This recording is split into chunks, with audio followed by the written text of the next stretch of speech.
Good evening, everybody. Welcome to the Chiefs Digest live Q&A. For anybody who is new tonight, I am Matt Derrick from Chiefs Digest. Joining us a little later tonight will be our good friend Nick Jacobs, who you will hopefully all know from the 41 is the Mic podcast and behind the scenes over at KSHB 41, where he's the producer for the sports department and pulls all of the great work and nonsense that Mick Schaefer, Mackenzie Nelson, and Matt Foster do over their incredible work that they do. And Nick is the guy behind it all, the award-winning producer over there. Cody, hi, good to see you tonight. I know there was a couple of comments in the live discussion before I got started. I need to go over to YouTube and see if it saved anything. Maybe not. And I apologize for some of you that's coming completely out of the dark, even though we're always here at 7 o'clock on a Tuesday. I did not have it scheduled up on YouTube and everything. So you probably did not get your notifications until late that we were going live. Apologize for that. Hopefully it doesn't discourage anybody from coming on in. And as always, love to get your questions and talk Chiefs. I don't know what to say about this team anymore. I can tell you, I think my favorite interaction was only reinforced for me during this week, because if you haven't seen it, the Chiefs on some of their social media channels put out the video of Mitch Holthus's call of Matt Wright's field goal going through the uprights eventually, and him pounding on the glass of the radio booth. But my favorite part of that video was Dana Hughes next to him in the radio booth, just absolutely shaking his head in disbelief that ball went through, kissing up off the upright. I ran into Danon and Klingler after the show, after the game in the hallway outside the locker room. And I just walked up to them and just kind of shook my shoulders. And Danon just shook his head and we just burst out laughing, because that is about all you can possibly do with this team at this point, with the way that it's winning some of these games. So I don't know what to say anymore. It's absolutely crazy. Hey, if anybody has any questions tonight and wants to get into some of the national topics about this team and where they stand, I know Nick has got some numbers that he put out today that we were planning on talking about some point tonight, so I might save that until Nick gets here. I've got some pretty strong feelings about this team, and the fact that they're 12-1 and how they got there. I understand, some people who are going to say that this is maybe a bad 12-1 team. I kind of take this holistically. I'm kind of looking at last year's team being 11-6 and saying, you know what, last year's team looks a lot like this year's team. Maybe last year's team was just the worst 11-6 team of all time. 23-7 in the regular season right now. Over the last two seasons, they're not done yet. I see this as just kind of maybe an extension of last year. And I mean, this team, hey, it may not have the fancy numbers. It may not have everything that you need from a 12-1 team. But the one thing that this team has in common with last year's team is that it's battle tested. And, and looking at the numbers, you know what? The Lions might be kind of battle tested to a degree. They've had a really tough schedule and they've won some games convincingly. I just wonder about teams in the postseason winning games that maybe haven't had those close calls and haven't figured out how to win close games. I firmly expect at this point that the AFC is going to come down to the Chiefs and the Bills and an AFC championship game, probably at Arrowhead at this point. And if the Chiefs make it past that, I think they're going to probably face the Lions. I mean, even though I think the NFC might be fairly more wide open once you get to January than we think that it is, but I'm really intrigued to see what happens. But I think that this team, I don't think that these close games are a sign of a bad team. I think they're a sign of a team that's battle tested and knows how to win and wins games maybe that it shouldn't.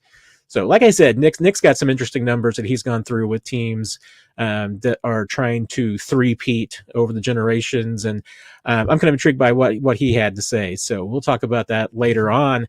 As always, though, wide open for your topics. I know there's already questions rolling on in, so I'm not going to waste too much time blathering on. We'll just go ahead and get into it. And like I said, Nick will be here a little bit later. As soon as I invite him, that's always helpful. Let me invite the Nick real quick, and then I tell you what, I can multitask. I can answer questions while we're doing that too. So let me get into. If I can open up the right window here, for those of you who are hardcore listeners and viewers, that I have a reputation for having too many windows open at one time. I don't know how many tabs I have right now, but it's a lot. So Cody's got the first question tonight. Have we heard anything about DJ Humphries? Cody, I have not.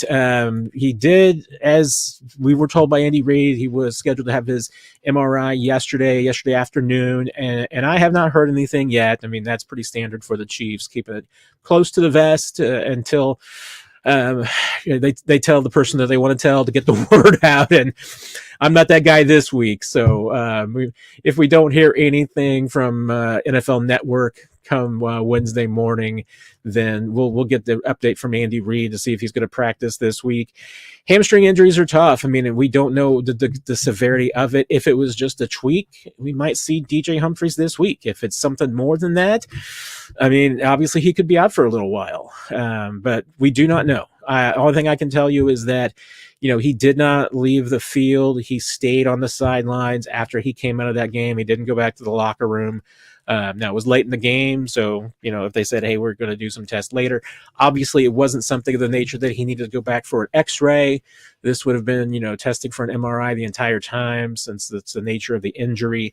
So they're not going to do an MRI at the stadium or Sunday night. They're going to always wait till Monday. So I'm not expecting to hear much, if anything, until we get the Andy Reid update on Wednesday, which when Andy rolls into the media room and starts giving his update, will be about 11:45, 11:50. So if you're just dying to know and you're on social media, that's when you are going to find out what Andy has to say there. So it's and like I said, I really don't know what the outcome's going to be. I don't know the severity of it. I haven't gotten any indication yet. So wish I had more to tell you, but that is kind of the state of things right now.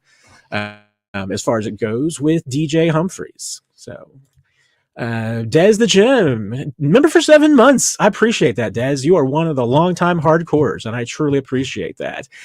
Should we expect to see Hollywood against Houston? I mean, from what I'm hearing from the Chiefs more and more, I mean, they are definitely targeting probably week 17 or 18 as the possibility of getting Hollywood on the field, which obviously means, hey, he could be designated to return to practice as early as this week if they want to give him a 21-day window, full 21 days to work into shape. So we could see him at least on the practice field soon. Now, game time, like I said, I think it's more likely Pittsburgh and Denver would be better opportunities. And if he is able to get back for that Christmas Day game against Pittsburgh, remember, you got 10 days of rest after that before Denver.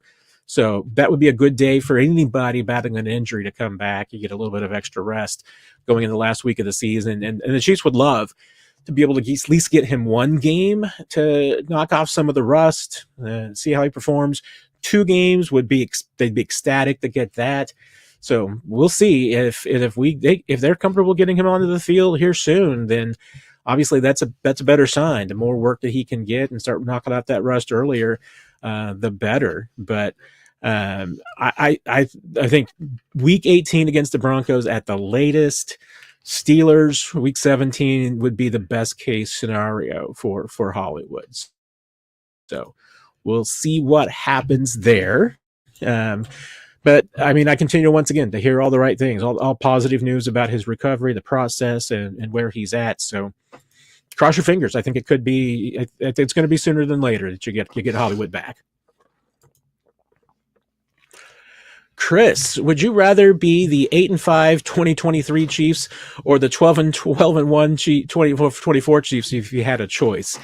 I mean, It's a good question, Chris, and that's why I was talking about taking these two teams as one, because they're a little bit different, but at the same time, there's a lot of similarities between these two teams and between the numbers.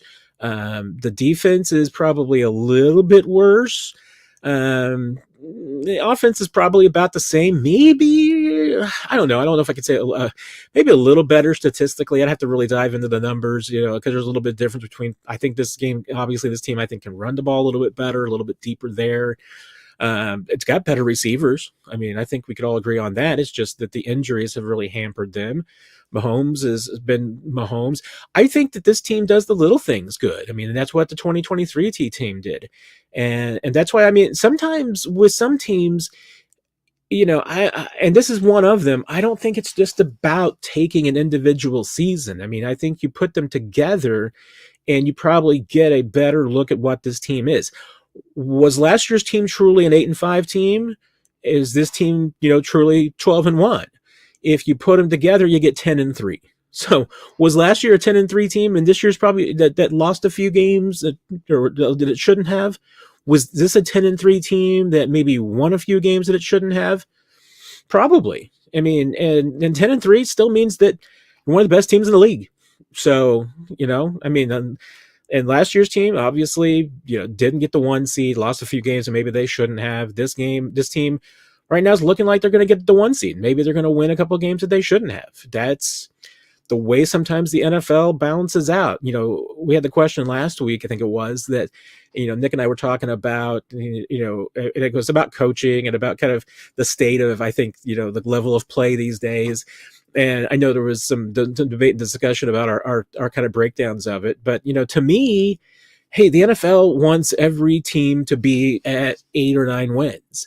And you're kind of in a 6 to 10 win window that the NFL would love it if every team was between 6 and 10 wins. Probably 6 and 11 now, I guess, in the 17. So let's say 6 and 11 wins every season. That's where the NFL would love for every single team to be.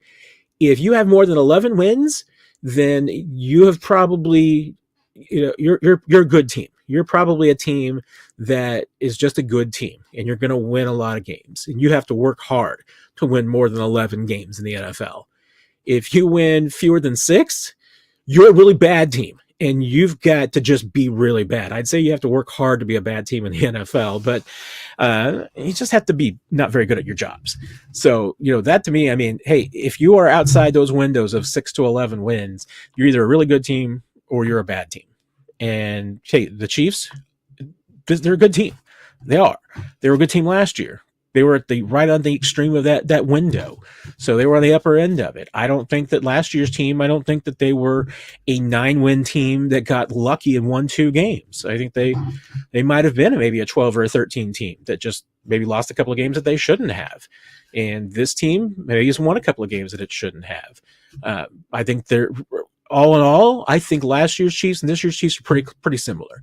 And that means if that's the case, then this year's team's a Super Bowl caliber team too. So I think that's kind of the bottom line. Sharon, Wanye seemed to do well Sunday. If Humphreys can't, or would he start, or would the shift to Tooney occur? And that's an interesting question, Sharon, because I was actually I sit next to Adam Teicher during the games, and I leaned over to Adam when Wanye, and I may have said this to Adam, I might have said to one of the guys that sits to me on the other side, it's from NFL Frequencies, Brent. I said it to one of them. I can't remember who it was, but it's like, it would be kind of a Chiefs moment here if Wanye comes into the game with a lot of adrenaline, going up against some guys who've been playing, 60 odd snaps in the game and are kind of tired and worn down. And Wanye looks pretty good in that because he's fresh, he's fired up, he's got that adrenaline going through. And like I said, he's going up against some guys who are maybe a little tired and worn down. And Wanye looks really good. And then you're thinking, okay, well, Wanye, let's start him again next week against Cleveland. And maybe he struggles against Myles Garrett. It wouldn't surprise me. I don't know you can take a whole lot away from those handful of snaps that Wanye got. Give him credit. I mean, yeah, he played fine. I don't think he made any serious mistakes. And that's a good thing that you see when when Wanye comes in there. And if he can do that, that's great. But, it's just, can he do it over 60 odd snaps in a game? And that's where he's been struggling lately. So, I think that I've been thinking about this all the last couple of days, Sharon, and about where it's going to come down. And to me, it's Occam's razor. It's what's the simplest, most likely solution. I think the simplest answer is that if DJ Humphries can't start, the Chiefs probably do go with Wanye. Going with Joe Thuney and moving him to left tackle, I think it's a little bit of you've got to be playing some 3D chess, and I kind of feel that way when working out the scenarios where maybe if Joe Thuney starts against Cleveland, why is that, and what could happen, and how could it work out? Because when I start thinking about it, I'm like, okay, Chiefs are going to have these 3 games in 11 days, so if DJ Humphries can't play against Cleveland, do you then want him coming back and playing 2 games on a Saturday-Wednesday combo? Do you want Joe Thuney having to go through the stress of playing 3 games out of position in 11 days? Can Wanye handle that 3 games in 11 days? Do you try and get by with Wanye against Myles Garrett and then hope that Humphries is okay on the short, turnaround? Or do you give each of these guys 1 game? And we're assuming that Humphries is going to be back. Maybe he's not going to be back. Maybe he's going to play all 3. We really don't know. But, I still think the simplest answer is the most likely. If DJ Humphries can't play on Sunday, then I think that it's probably Wanye. You said he played well. I don't know if I can take that and extrapolate it over an entire game and just bank on that. Some of it might be very well just how things go in practice this week. But I know that the Chiefs they don't want to play Joe Thuney out of position if they don't feel like that they have to. So that's why I think that Wanye would probably get the start if Humphries can't play. Kingsley Suamadi is probably going to be active then. As the third tackle. So then if Wanye struggled, would that be Wanye or would it be Joe Thuney going to left tackle? I'm not sure what they would do. I'm not sure I can read their minds. Fortunately, this week, we're going to get to talk to Andy on Wednesday. We're going to get Matt Nagy and Andy Heck on Thursday, the offensive line coach. So we're going to get to talk a lot about the left tackle position in the next couple of days. So maybe by Friday, I can give you a bit more of an informed thought, if not report, depending if I can find out for sure who is going to start. I always let you know. So we'll see what happens, Sharon, this week. Brandon, what do you think that the Chiefs should do if the Bills lose to the Lions? Rest by positions. If I'm the Chiefs, hey, I don't rest until you got it clinched. So, the Chiefs' magic number is essentially 3 right now. It's 3 over the Bills, 3 over the Steelers. So with the Bills, any combination of 3 Chiefs wins or Bills losses eliminates the Bills from the 1 seed. Same thing with the Steelers. Any combination of 3 Chiefs wins, 3 Steelers losses gives you the 1 seed over them, gives you the advantage. So, conceivably, if the Bills lose to the Lions, the Steelers lose to the Eagles, and the Chiefs beat the Browns, their magic number is 1 over both those teams. So they could then, if with a win over the Texans the following week, Chiefs could certainly clinch the number 1 seed by then. If that's the case, then yeah, I start resting people against the Steelers. You've got 2 games. I would start resting some guys. And there might be some guys that play one of those games. Honestly, there might be a couple of guys that I would say don't play either one of them. Or maybe there's a rotation that you do.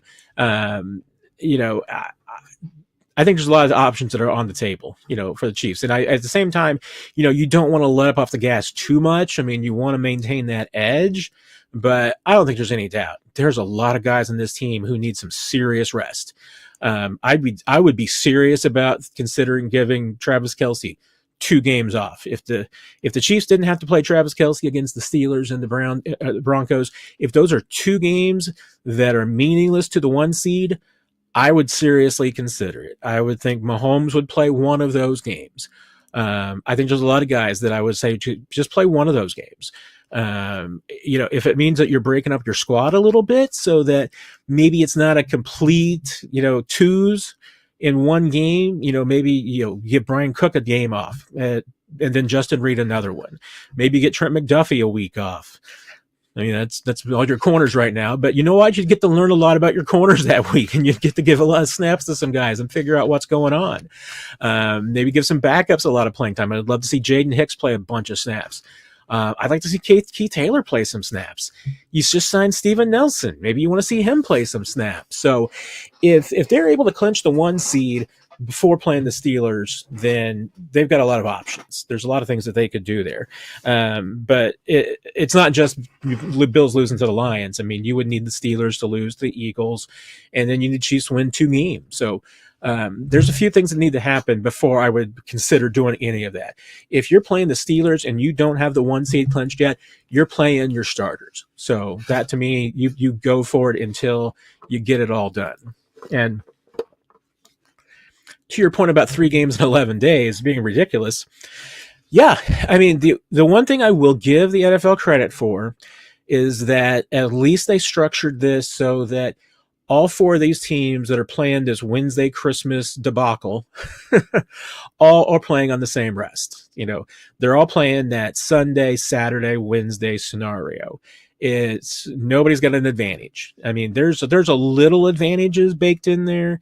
You know, I think that playing the road game before the home game, I think is a little bit of an advantage. So, obviously, I always think playing on a holiday on the road's tough, but obviously the Raiders proved that it's not that tough last year, and maybe playing at home isn't always an advantage. And I think that the fact that the Ravens and the Steelers are playing a divisional game, which means more, let's face it, it means more, and those are tougher games than what the Chiefs are going to have with the Texans, even though Texans are a good team. And understand, the NFL's preference. They wanted it to be, 4 good equivalent type teams. They didn't want it to be that, one team was maybe playing a team that's 3-12. They wanted it to be more balanced. So I think they got that. But that Baltimore Steelers game should be a pretty good battle. I think that's going to be a lot more physical than Chiefs Texans is going to be. So in that case, Steelers are going to be coming off a short game against a really, really tough team. It's probably going to be really, really physical, and they're going to be playing at home on Christmas, and they're not at home with their families. That kind of stinks. I think the Chiefs were on the end of it last year. I think they all would have rather have been home on Christmas Day with their families than playing against the Raiders, and ended up biting them. So maybe that plays into the Chiefs' favor. Now, when it comes to player safety, Brandon, completely and totally agree. And I'm really, especially after, what was it, last week, when we got I'm trying to remember who the Packers, was that the Packers Lions, Packers Eagles? I'm trying to remember who were playing in that game last week. I think it was Packers Lions. It was a really good game, and it was a very high level of play.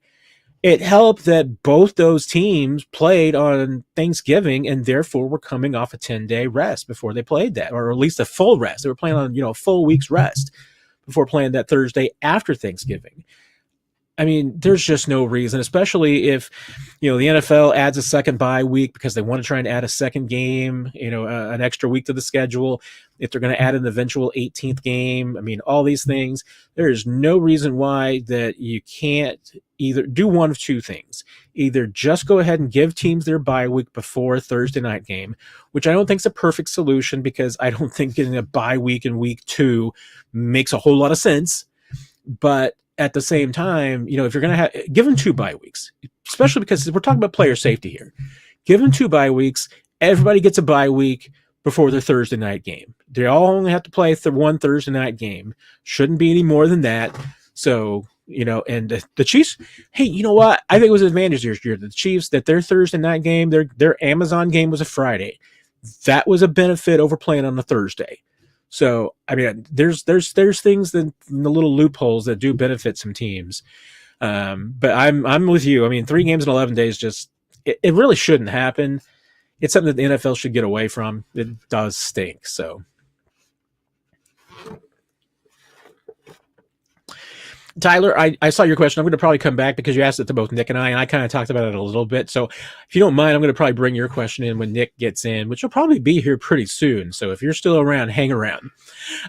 Steven Demon, are the Chiefs playing games by not releasing info on Humphreys or too much swelling for MRI? I don't get any sense that they're playing games. I mean, in any sense that the Chiefs just always they always do this with injuries. I mean, I think that if I'm not mistaken, I saw that Mike Tomlin today came out with George Pickens and, said they have got a grade 2 hamstring strain. I mean, you're never going to hear that. Almost never hear that from Andy Reid. He's not going to give you that kind of detail.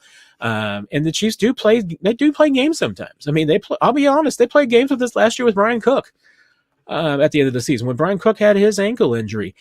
In retrospect, we now know there was zero chance that Brian Cook was playing in the postseason or playing in the Super Bowl last year. He had surgery. He's in a boot. There was zero chance of him playing in any of these games. And yet the Chiefs were talking about him being week to week and day to day and all this nonsense. No, he was month to month at that point. And not even that, because they knew he was going to be out for 3 months. So not saying that's about DJ Humphreys, but yeah, I mean, are they playing games? A little bit, because Andy Reid's old school. He just does not want to give any information away if he doesn't have to. And if he thinks there's an advantage in making teams think that DJ Humphreys is playing this week, he's going to play that card. I have not gotten any sense that there was too much swelling for the MRI. I mean, they were planning on having that done yesterday. Haven't heard that it didn't take place, but usually, I mean, I will say this for Andy Reid. I mean, if he says like on a Monday that he's going to get the MRI that afternoon, you can bank on that. It's usually going to be that case. So I don't think it's that. I don't think that's the issue, but yeah, the Chiefs are a little maddening sometimes with their ideas about what's information to put out there and what's not. Cody, you got another good question for Nick rather. So I'm going to hold back a little bit on yours too. I hope you don't mind, but sometimes I do like to save back questions for Nick that are good questions. So we'll come back to that. Hey, Jedi's good question for all you guys to throw in the comments there. How do you feel about Steven Nelson coming back? I'll scroll down to see if anybody I scroll down. Nick's even in the comment section. Nick, are you at the grocery store? It's okay. You can pop in anytime, Nick. That's not a problem. How does Chiefs Kingdom feel about Steven Nelson coming back? I'm intrigued. Be what you think. I mean, he's been a fine player. He's not, to me, I mean, especially at this point in his career, he's never really been like a Pro Bowl caliber player. He's been a good corner. So to me, it's, what does he have left? I mean, he's 31, hasn't played all season. I don't know what kind of shape he's been keeping himself in because, he said in June he was retiring. So I don't know at what point, if at any point that he said, hey, I'm going to start getting in football shape again. I want to come back at the end of the season. Maybe he's been keeping himself in shape since June. Maybe he decided in October to start working out. Maybe he decided to start working out the moment the Chiefs, asked him if he was available, wanted to come in. I don't know. We'll see. But I don't know. I'm interested in what all of you think. Chuck, big fan of the Nelson signing. Love even more than we wearing with 30. You've heard something I hadn't heard yet. I hadn't seen that yet, Chuck. So yeah, if he's wearing 38, that's pretty bold move for Steven. And I mean, and I can tell you, I mean, Steve Nelson was pretty popular in the locker room. Guys liked him and everything. So I don't think he's going to be, now I will say, I mean, he always had he was a different player with his teammates and the coaches than he was with the media. He didn't have the greatest relationship with reporters, first time around, because he went an entire season without talking to us. And I mean, and it was his decision. I mean, I don't personally think that it was anything that happened. I don't think that there was anything said. I mean, I do think that, he did get criticized quite a bit in his first turn in Kansas City. I think he probably blamed the reporters a lot for that when it wasn't always the media that was the one that was criticizing him. I disagreed at the time with some of his reasonings for not talking to the media, although he did make it pretty clear, the final year that he wasn't gonna talk until he got that bag, was what he said to us. So hey, I get that. He's a good player though. I mean, if healthy and playing at his best, then there's no problems with that. I mean, maybe he can come in and help this team. It's scary to me, though, that if the Chiefs do believe that if a guy who hasn't played all season and retired in June can come in and be one of your, top 3 or 4 corners, that's scary to me. I mean, that's at least a tacit acknowledgement that you're struggling a bit, but your mileage may vary. I don't know. I'm looking at Nick in the green room, and I said that just for him. So I hope he appreciates it. Grocery store stopping is done apparently. So let's see where. Okay, I just thought this one. I'm going to pop back in. I don't think Skyy is coming back. I mean, he had the core muscle surgery. In theory, I mean, and we never really got a good explanation about the extent of that surgery. Obviously, we've seen guys come back from that in the time frame that he had. I mean, Derrick McKinnon came back last year.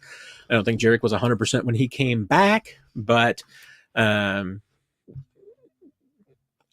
don't really know. I mean, I can't really say. I mean, Skyy has been around. I've seen him around. He looks, reasonably comfortable. I don't know I can't really say what kind of football shape he's in because he has not been practicing or anything of that nature. But maybe it's worth asking. So SH, I'm glad you brought it up because I think that we've kind of had that a little bit out of sight, out of mind. I'm not sure where Skyy's, place in the rotation would be, and even if he is healthy right now. So I don't know if the Chiefs are expecting him back necessarily. It's never been a topic that's really has come up, and nobody's really mentioned it. So we'll see what happens. I wish I had a better answer for you, but I'll ask about it this week. I mean, I'll certainly check on it, but I personally don't think he's probably coming back this season. But you never know. There's one person who will be back, and he's going to be back right now, right tonight. Man, you gotta let me know. Gosh, you gave me the thumbs up. Yeah, no, I didn't know it was gonna be that quick, man. Normally it takes you like a minute and a half. Well, I was at the end. I had a segue. I took it. You wrote a segue today? How was it? I didn't say I took a segue. I had a segue. All right, fine. I see all the people out there joking about lottery tickets and grocery stores. I did all those. Of course you did. I also went to Lowe's to try to get some mouse traps for some mice in my house. Ooh. I know. They think they can live here rent-free. Not happening. You don't have a barn cat? No, I can't say that I do.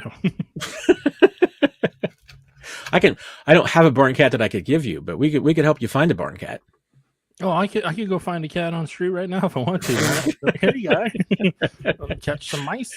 I was going to say I've seen some we have some neighborhood strays that I could. So just how many people thought it was me in the comment section? Some people did, some people did not. Matt, you can't look right now. You have to wait until we get to when they actually happen. Well, I skipped down surprise for you. When I asked everybody if they wanted to skip it, chip in on what they thought about the Steve Nelson sighting, and so I saw what I thought was you in the comments. Are you saying it wasn't? I don't know, Matt. I guess we'll find out. Was your account hacked or duplicated? My account is not hacked or duplicated. I've had it forever. And okay. People get suspicious every time. They get suspicious. I did not tell. I mean, Nick. Now that I know, I break the rules because I talk about But so far, I have not yet talked about a conversation that we have had offline. Oh, don't worry. I've monitored tonight, Matt. Okay, while I ate my burger. Apparently you did. Yeah. Yeah. But I haven't told you this. I probably shouldn't. I mean, I guess I should. I mean, I'm an open book. I'm transparent. I'm all about the transparency here. But I apparently got into a fight with a Swiftie. Okay, let's not say fight because the imagery in my head is like, is different than you just having a verbal disagreement. It was a fight. Gets you put in jail.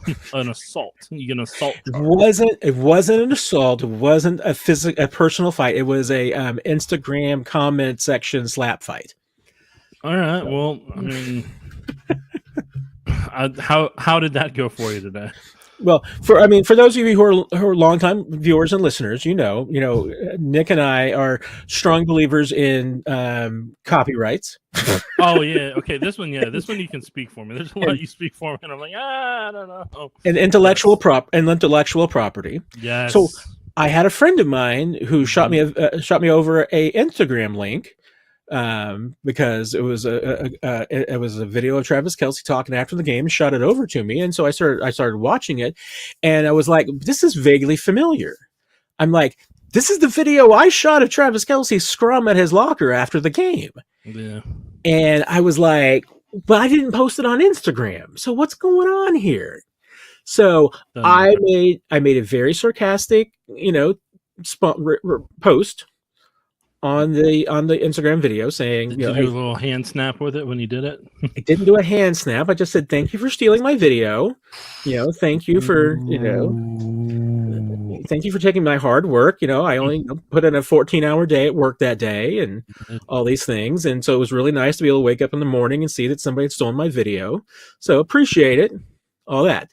And then a person who I did not know at the time that runs the account, but responded to it and just said, "Well, maybe if I'd been a little bit nicer, in my response and everything, that, if maybe I just, done it privately, I was sent him a DM or something about, hey, why are you using my video or anything of that nature?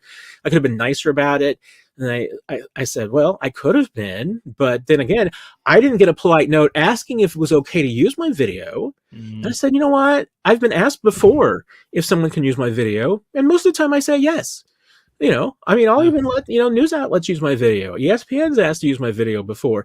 If someone asks, I normally say yes because I try to be a nice guy. And, and sometimes it is videos that, I'm a small business owner here. I'm trying to make money, That's right, Matt. So, you're a mom and pop. I'm a mom and pop topping guy here. So, these things matter to me. So that was my response back. And then that person responded back. And I didn't get to see because I just got the notification that they responded.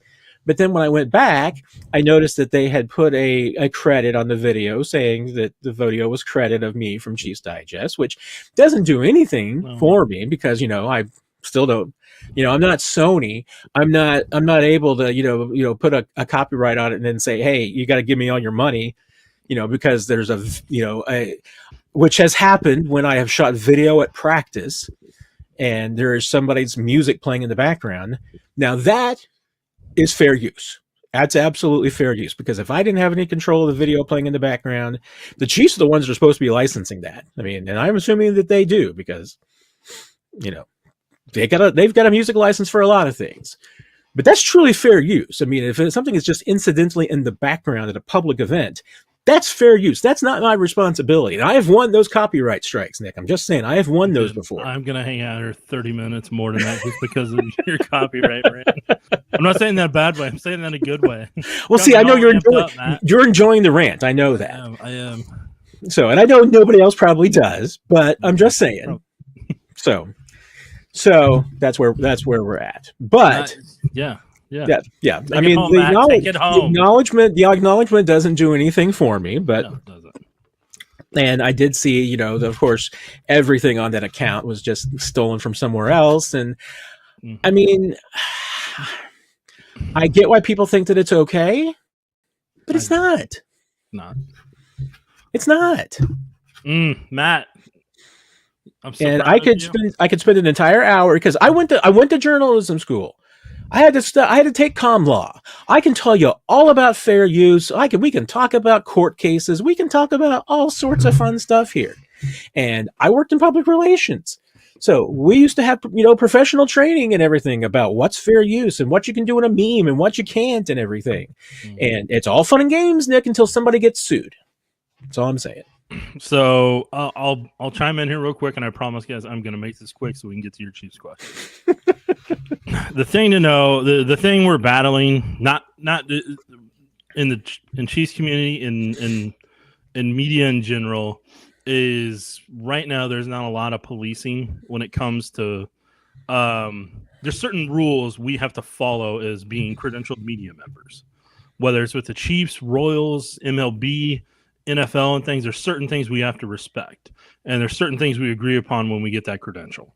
So we have to respect copyrights on a lot of stuff, and there's certain times where you're allowed to make money off of it, and there's times where you're not allowed to make money off of it. And so the biggest thing Matt battles and TV stations battle and other entities battle that are credentialed is that people make money off other people's work. So that's essentially what it is. It's a digital form of theft in some regards. So, like, for example, the reason they didn't say anything to Matt is because they just screen grabbed it, threw it on their thing, and then just tried to get enough impressions and enough attention to it so that they could make money off of it. And there's aggregators that do that stuff for all kinds of sports, whether it's Chiefs or other things. And like to use AP images, you got to pay a certain fee, and it's not cheap. To use Getty images, it's a certain fee and it's cheap. And then I'll see time and time again on YouTube that people are using stuff. I was like, I know they're not paying for that because I know how much that subscription is a year. So it's just, there's going to be a day somewhere down the road where, unfortunately, I think there's going to be a lot of legal action where a lot of people are going to deal with stuff from how much they put up there and financially make compensation off of it. And that's all I got to take that. There you go. So there's our rant for the evening, everybody. So your mileage may vary. I'll just add that. It varied. Back to Chiefs. Well, I saved 2 questions for you, Nick. All right, so let's go. We'll start out with those Here on the immediately. main stage. Let's go. There you go. Tyler, good evening. Based off how Andy talked about DJ, do you think it's good or bad news? Tyler's hoping that no news is good news and it's not that serious. Do you? What do you think? I mean, Nick, do you have any sense about what DJ's situation is? If I'm the Chiefs, I play a game called Gamesmanship, where you don't say a word at all unless you have to, and you just let the Browns think that DJ Humphries is starting, and you make them prepare for 3 to 4 different tackles. So whenever we ask during the week on Wednesday and on Friday to Andy Reid, if I'm in Andy Reid's shoes, I'm like, we'll see how things go. And then you just keep, we're evaluating all options, and then you just keep dragging that out there, and then hopefully you don't leak anything. Nobody in your organization leaks out who is or isn't starting, and it just becomes a mystery until Sunday at noon. And then the Browns haven't been able to get enough time to prepare for it, to be able to put in the coaches' film that they can. Like once it gets to like Saturday night, that's whenever most of what they've done kind of, that's what they have prepped wise. And there's really not a ton of prep you can do on a Sunday morning if the news magically breaks between 6 to 8 a.m. like it normally does. Yeah, once the die is cast and the hay is in the barn. And that's how behind the curtains work. There you go. I just gave you strategery right there. Strategery right there. So, yeah, and that was the answer to the other question. There's a little gamesmanship here. Andy Reid's a little bit more old school than some other coaches are. So, It's the way he does it. Cody's question, scheme adjustment question for both you and Nick, which we all know Nick is better at scheme adjustments than I am. So, with that attitude, Matt, that's why we saved it. Okay, be more positive out here. Why can we as outsiders see what the issues are with the team, and then it takes the team 4 to 6 weeks to see the exact same issues and adjust? Matt, what's up? I will add one thing to it, which what I think is a note, which is that, I mean, there is a little bit of a misnomer in here in the question, in that, you're assuming, Cody, that, you notice things and then it takes the team, time to adjust to it. If anything, I will say that the team probably knows these problems well before any of us do it. Right. It's just that it's like a steamship in the ocean. NFL teams don't turn on a dime. And sometimes fixing things, you can't just turn them on a dime either. Right. Yes. So what I'll add to that, the organization already knows what's happening before it's happening. Like they're aware where there's a deficiency, where there may be an issue depth-wise. They may know something from a scheme perspective. And by the time everybody wakes up on Monday morning after a Sunday game, coaching staff's either likely already had a meeting and talked about what happened, why it happened, what they need to fix, how they need to fix it for the week, and if they are capable of fixing it, how long it'll take for them to be able to execute that plan to get those players to fix some of those things. And like Matt said, some of those things don't just get fixed by the next Sunday. Some of those things can take months because it may be a player that just needs to heal up. It may be that this player has to get stronger in strength training. That's going to take months to get to that point. So it's not when you say the exact same issue over and over again or something of that nature, they know they're trying to fix it. They've changed play calling based on it. And they just finally, it gets to a point where they do trial by error to try to get to a point to where the opponents can't continue to exploit that issue or that weakness. Yeah, and I mean, I think there's 3 examples from this season that you could look at. I mean, one, to me, I thought that the Chiefs had some deficiencies at defensive end going into training camp. They did too. I mean, they weren't completely sure what they had. They knew, hey, we're not going to have Charles Omenihu until at least mid-season. I mean, and they tried. I mean, the trade for Joshua Uche was not the first effort that they tried to make to try and shore up that edge position. It was just that one, there weren't any free agents at the cost that they thought was efficient and appropriate and reasonable that they thought could solve their problem.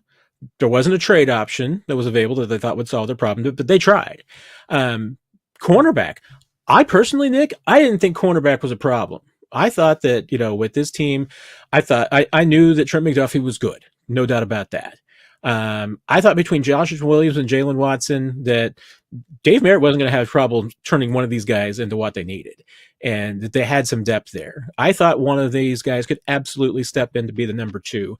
And then if you got one of those to be your 3, Nazee's your 4, maybe even push for a 3, you're going to be in fine shape. I mean, and Dave Merritt just seems to crank out guys and coach them up and everything. And he might do that with Chris Wallace. I don't know. Maybe he's going to coach him up and but you don't take an undrafted free agent and all of a sudden just turn him into a starter, So, I mean, there was some reasonableness there, but I thought one of those guys between Watson and Williams, and I thought one of them for sure was going to claim that number 2 spot. And if Jalen Watson is healthy, maybe we are not even having this conversation. But the Chiefs knew in July. I mean, I was having people tell me back then that no, corner's one of the positions that they were most concerned about. And, and obviously Dave Merritt was telling us in July and August, and Steve Spagnuolo was telling us in July and August that they had a problem there. And obviously it's proven to be the case. And at left tackle, I mean, the Chiefs hoped that they didn't have a problem because they truly believed that either Kingsley or Wanye was going to win that position and play really well and be able to nail down that position. By the time that they realized that wasn't necessarily the case, again, how do you fix it? Well, the trade options weren't there. They didn't feel like any of the free agent options were affordable for them. They identified kind of what they wanted, and I think it's pretty clear now that one of their possible solutions was DJ Humphries, and he was on the radar long before any of us knew about it, because they've been checking on his status for a couple of months now, and really in earnest about the last month before he got medically cleared. I mean, they were checking on him, so there's things going behind the scenes. They're underwater. I mean, it's like a duck, Nick. I mean, there's a lot of activity going underwater you just don't see. Next question. There you go. We haven't started lightning round yet, so that was my non-lightning round answer. All right, Nick, I'll tighten it up. I promise. I would have told you to rap a long time ago if we were on sound off. I know. I saw the look in your eyes. So yeah, I start wandering when I get bored. Like, okay, Matt. Kevin, is Butler kicking in Cleveland? Tough place to kick. Good question. I am not 100% sure. I mean, obviously this is the week that they can designate him to return. They don't have to have Butler kick this week if they want to give him a week to just kind of stretch his leg and warm up a little bit and everything. But I haven't gotten the sense yet for sure that he's kicking 100% this week. And the thing people need to kind of think about right here is the Chiefs have already had to plan out their strategy over the next 10 days in terms of kick at Cleveland, then kick on a Saturday, then kick on Christmas. So they got to decide for his leg how much they want to take to warm that up and where they want him to be at. So that may be something where you have where you have Wright kick on Sunday, then Bucker gets called up, he kicks Saturday, and then if somebody doesn't take Wright, maybe you have him on practice squad just in case you need somebody for that Christmas Day game to be called up or something of that nature. Yeah, it'll be interesting to see because I do think that's a legitimate question. Chris, an injured Eagle made public that Jalen Hurts and A.J. Brown are no longer friends, creating a lot of drama in sports talk in Philly today. Why do we never hear things like this with the Chiefs? I mean, what are your thoughts, Nick? I have some thoughts, but I'm curious what you think. I think the Chiefs do a better job of keeping in-house things in-house if there is an issue or if there is a disagreement or if there is a frustration. And let's just take Tyreek Hill, for example. Let's take old Tyreek.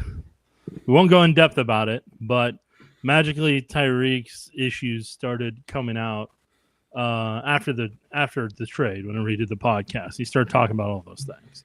So I feel like once people leave Kansas City, if they do have issues, then that's when you start hearing about them. But I think they all have a ton of respect for Andy Reid and for the organization collectively, to where if there is anything, they don't let it distract the team. And if it's going to start becoming a distraction, maybe they play a game called Available to the Industry. Yeah, I mean, I think that part of it absolutely starts at the top, which you are correct, Nick. I mean, it's Andy Reid makes it clear that, you got problems, you solve them in-house, you keep them in-house. The fastest way, I think the number one fastest way to get into Andy Reid's doghouse, and there's a lot of ways to get into Andy Reid's doghouse. We know that. I mean, showing up late, not hustling, not working hard, all these things can get you in Andy Reid's doghouse. But airing dirty laundry from the locker room outside, that is a quick way.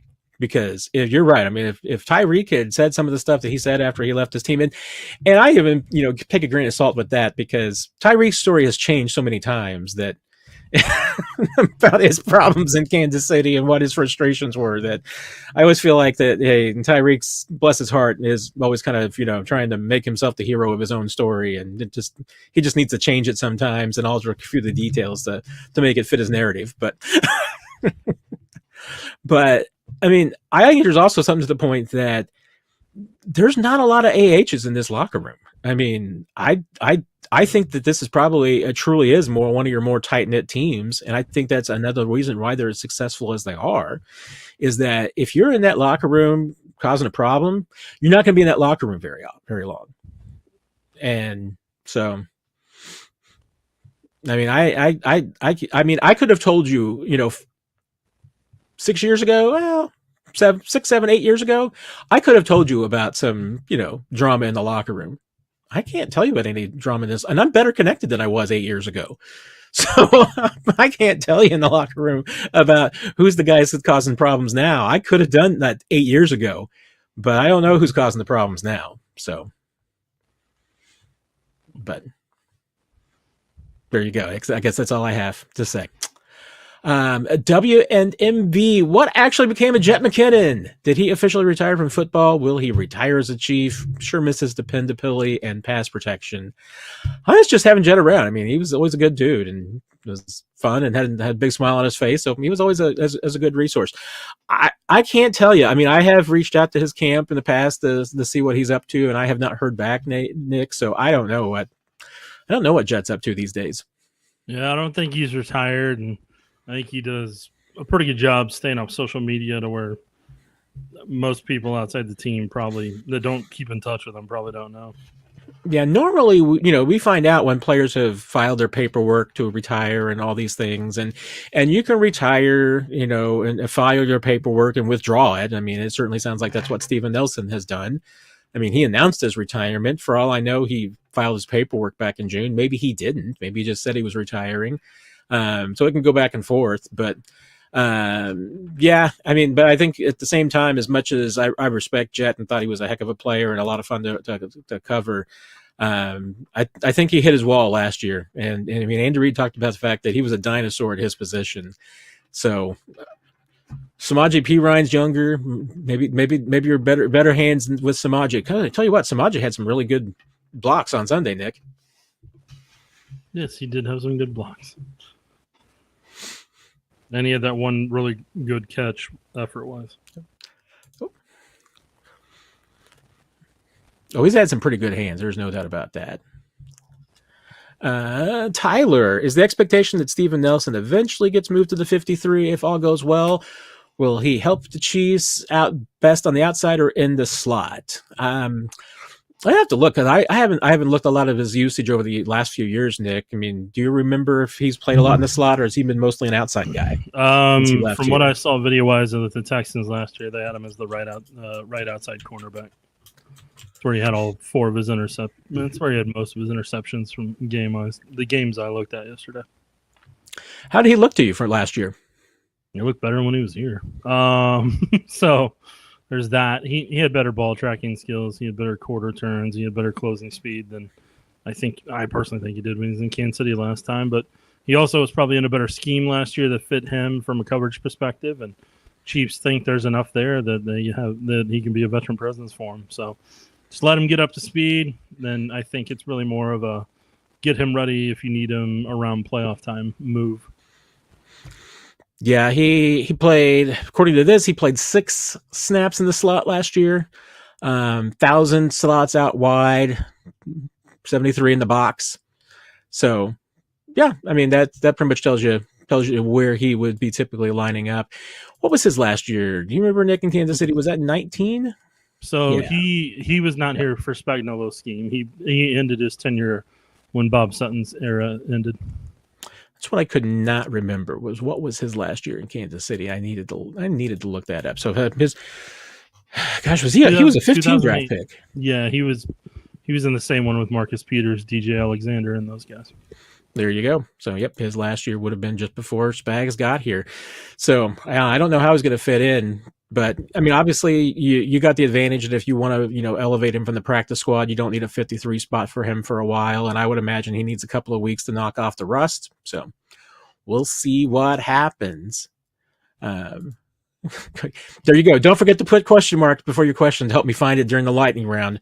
And you never know, because like this question, Cody's posted this at a 7-Eleven.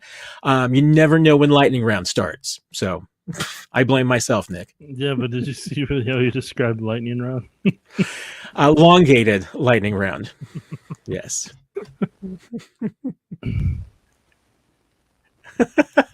Oh, Jesus, do you remember the question that you asked Andy or any other player that made him mad?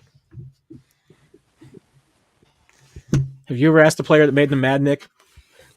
No, okay.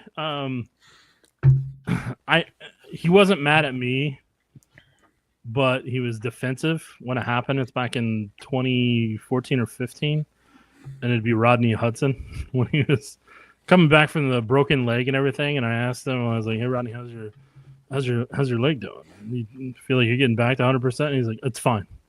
I'm like, "Oh, okay." That touched a nerve. And I knew it because I'd watched on coach's film that he wasn't pulling the same way, and I could tell he's having a little bit of trouble, kind of just the way after plays and everything. So I knew it went back to 100%. And he got back to it with the Raiders and everything. Had a great career and almost came back to Kansas City at one point when the Raiders released him. But yeah, no, that's one of the few times I think I could tell he touched a nerve. I felt bad about it, but like I was just asking a question about where he feels he's at from a confidence perspective with his leg. I'm sure I probably ticked off a few people that I don't remember ticking off, because I'm starting to forget things at my old age, Nick. I remember one not you, but I remember one in the locker room before you start covering the team that all I'm gonna say is it started out on Twitter, and then it went into the locker room the next day, and then it got heated. It got unnecessarily heated in the locker room. The player was nothing wrong on the player's part. And like I side with the player, and they are not on the roster anymore. They've been on the roster for almost a decade. But I sided with them, and the other person that was involved in it, they are now nationally on TV talking sports every day. Ooh. Okay, then I kind of probably know who that person was, but I'm not going to guess out loud. And that's probably for the best. Yes, I'm not going to out anybody other's questions. I still occasionally keep in touch with that player. He's a good dude. Oh, there you go. The other person I do not keep in touch with. Yeah, I'm not gonna out anybody else who made somebody mad with their questions. I'll just only out myself. I mean, Coach got really mad at me that time when I was filling in for the Associated Press, and that was the day that the Cleveland Guardians were announcing that they were changing their name to the Guardians, and the editor, sports editor at the Associated Press, wanted me to ask Andy, because he had an availability that day, about the Chiefs' name and whether that should be changed. And Andy did not necessarily appreciate me asking that. And because it's timely, Jet McKinnon wasn't real happy last year when I asked him if his lack of usage was of his thinking or was the coach's decision thinking. And he just gave me a look, was his response. He did not say anything. He just gave me a look that was like, come on, man. And so, but I talked to him afterwards and explained myself, and we were on good terms. So he was not mad at me, but he wasn't going to answer the question. It happens, man. Yes. Oh, Nick, the bad news is no free punt muff Sunday. I don't know what that means. He's saying that to Nikki in the comments section. Oh, there you go. I was thinking you're Nikki. See, I can't keep track of things. We talked about Skyy coming back. No. Hey, here is Nick Jacobs. Is this the weekly Tuesday Patrick McHeff's fan club meeting? Is this you, or is this your hacked account, Nick? It's not a hacked account, dude. It's me. I just literally, if you click on it, it literally goes to my YouTube page. It's got stuff from like 15 years. They're like, I don't know if it's Nick or not. It might be. Do you want the Bills to win or the Lions to win this weekend, Nick? This is going to be a very unique week, because if the Lions win and the Eagles win, that puts the Steelers and the Bills both at 4 losses, and then the Chiefs have to take care of business against the Browns, which we'll already know the result because those other games are at 325. And then if the Chiefs can win against the Texans, then mission accomplished. They're the number 1 seed. Then they can start resting players however they see fit at that point and start driving down snap counts for players that desperately need the rest and to not get hit like a human pinata, among other things. So that would be the real gift that keeps on giving, if they can get that figured out. Because dude, the Rams, man, such a good game plan. I watched that a couple times. It was a really good game plan, and they give a lot of playoff teams a lot of stuff to work with if they needed it. My little takeaway from that game was Bill's defense can be defeated. So, Matt, tell me more. Give up that many points. I mean, I don't see the Chiefs giving up that many points to anybody. Didn't give that many. Why did they give up? Did they? Points? Well, that I can't answer because I didn't watch enough of the game to be able to tell you that. Boo! All right, I'll help you. So the Bills play a nickel defense, and the problem you have with that is I've talked about it earlier in this podcast or the podcast show, whatever, over probably more so September and October. The Bills play a finesse style of defense. So the good teams run the ball down their throat, like really run the ball down their throat. 2 tight end sets, going to run it down your throat, and be okay with only getting 4 to 5 yards a clip. Sometimes where the Rams were able to kind of get sneaky with it was Williams hit them with some 12-yard gains from time to time. And Puka Nacua, just a beast in that game in terms of what Stafford had some good throws too, but Puka Nacua, they did jet sweeps early on in that game and really kind of set them up and everything. And then they started using the jet sweeps in the second half as misdirection. Once they saw the end come up the first time, they're like, we gotcha. And they saw the backside on it. And I saw it too. I was like, oh, that end came up, man. the Chiefs would try to shovel pass off of it. Don't do that. But I was like, there's some stuff there, and there's some sneaky stuff on that backside. So they started using that as kind of the eye candy and the decoy to get the Bills flowing that way, and then they hit them a handful of times the opposite way. So there was that, and I've got a whole bunch of notes written down just so I can keep it whenever that time arises again. But yeah, no, the Rams, they didn't have a sack on Josh Allen in the first half, but if it wasn't for Josh Allen playing the way he did and Shakur having the game he did, the Bills don't keep that game close. It literally came down to those two guys. But yeah, if you're patient with how you run the ball on the Bills, you're gonna have some fun.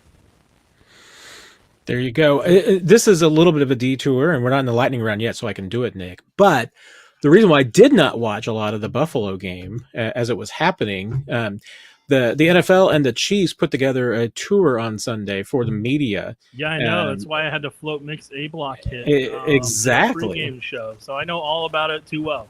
But I saw he did a live hit with Dr. Alan Sills for the NFL Chief Medical Officer. He didn't do a live hit. Was it not live? Okay. No, I mean, he interviewed him. It was in our 10 o'clock postgame show. But oh, okay. Yeah, he told him. I think he told him it was live to sell him on it. So I don't know what you're talking about. I wasn't there for the moment. I could have misheard it, so I'm not.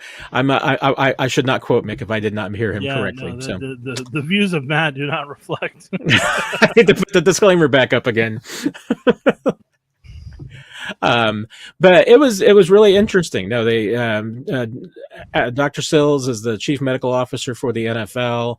It was about an hour and a half long, but we went through the X-ray room at Arrowhead Stadium. We went out onto the field for the blue tent. We got to go in the blue tent, and I asked Mick. I was like, "What's it like inside the blue tent? Is it like a fancy nightclub, or what's it like inside there?" Well, I can say it's very, very short. So that was my one takeaway. I mean, and for John P, no, it is not. It is not that person. In terms of you guessing the locker room, it was not him. There you go. No more guesses. Yeah. I don't want a player's name to be inaccurately guessed on that. There you go.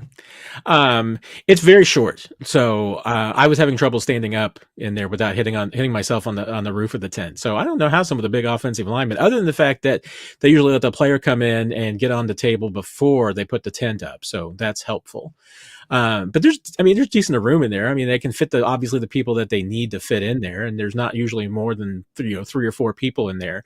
And that was one of the discussions about who's in there when there's a concussion review, an exam.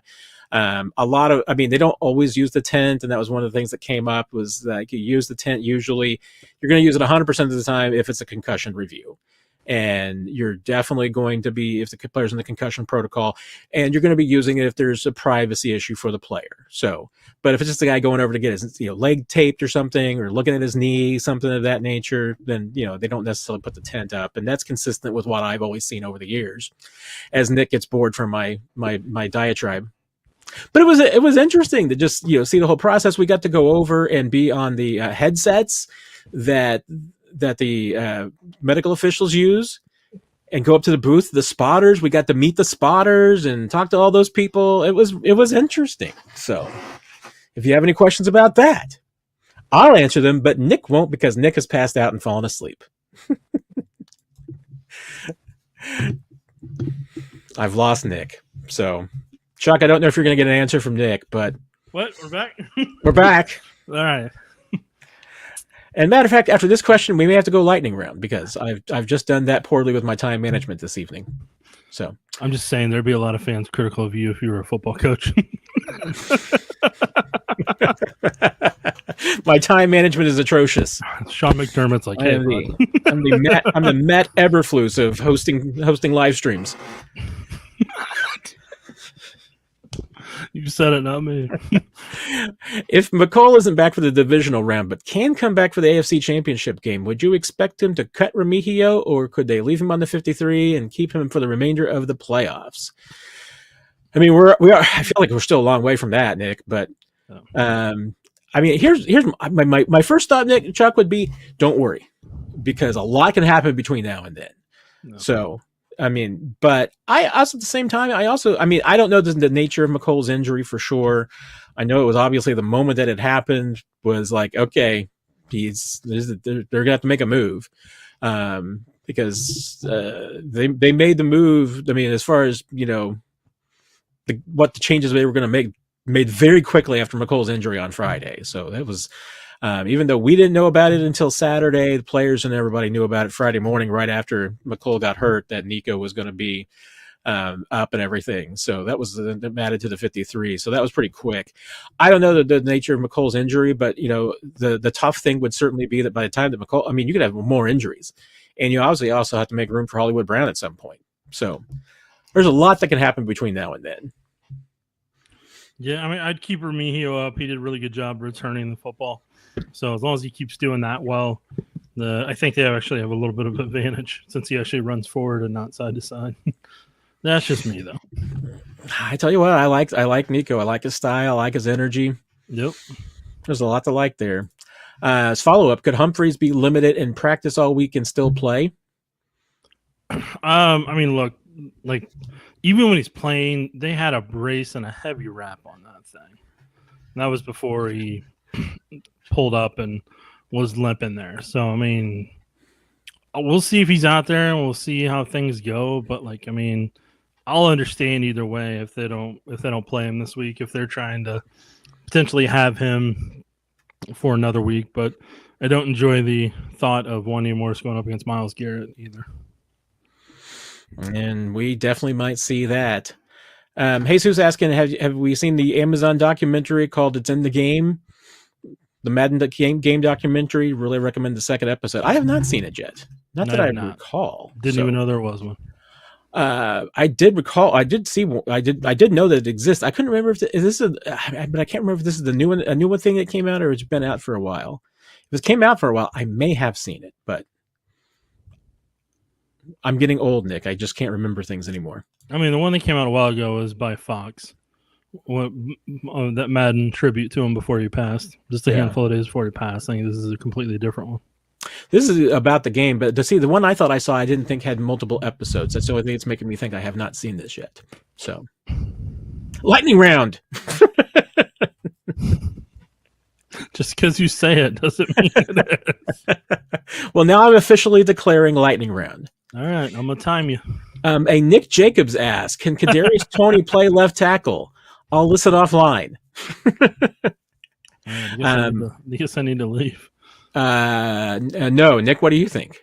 No, I don't think he can. Don't think he can. I think they tried him at running back, but it didn't work out. It's the first time I've had to answer my own question. Yeah, I mean the running back experiment was a heck of a thing. Nick, great question. Thank you. Great question, Nick. Thanks for being. That was long time, first time right there. Nikki, why is Uche not active in playing? We need pass rush. I wish I could give you a good answer there. He wasn't active because he wasn't playing. Gave him one snap. So if you're going to play one snap, not really a place to have you active on game day. And I'm just, and some of it is certainly if you don't think that you're going to get into situations where you're going to put him out there on third and down passing situations. I don't know. I don't know if I have not gotten a sense that they've just decided that this trade did not work and they're moving on, but that's certainly the implication that I'm getting because this was not the plan when they traded for him. I think they're going up against a team that's really strong against the run, and I don't know if Uche is great against the run, and I think he's more of a one-dimensional player. So if they're playing a team that's going to pass it 40, 50 times a game, I think he has a better chance of playing than Malik Herring. But if it's a run game, Malik Herring, I could see getting the nod over him. But if you think, I'm just going to be blunt here. If you think Uche is going to be the difference maker in the pass rush overall, Charles Omenihu is back. Charles Omenihu is going to take snaps over everybody. It's going to be him and Chris Jones are going to play as much as they possibly can, and Karlaftis. So if that's the swap out they're doing, they're completely fine with it because they know what they're getting with Omenihu. right now, I hate to say it, but I think for Uche, I think he's battling for playing time against the Malik Herons and Felix and Udika Uzamas of the world. Well, you found the one thing that I absolutely think is critical to this, which is that Joshua Uche is a third down pass rush specialist for this team exclusively. So if that's a luxury that you do not need that week, or you're, like you said, you're playing a team that's run heavy, you're probably not going to see Joshua Uche. So in a different week, you might see a lot more of him. Yep. Jesus back with the super chat, Nick.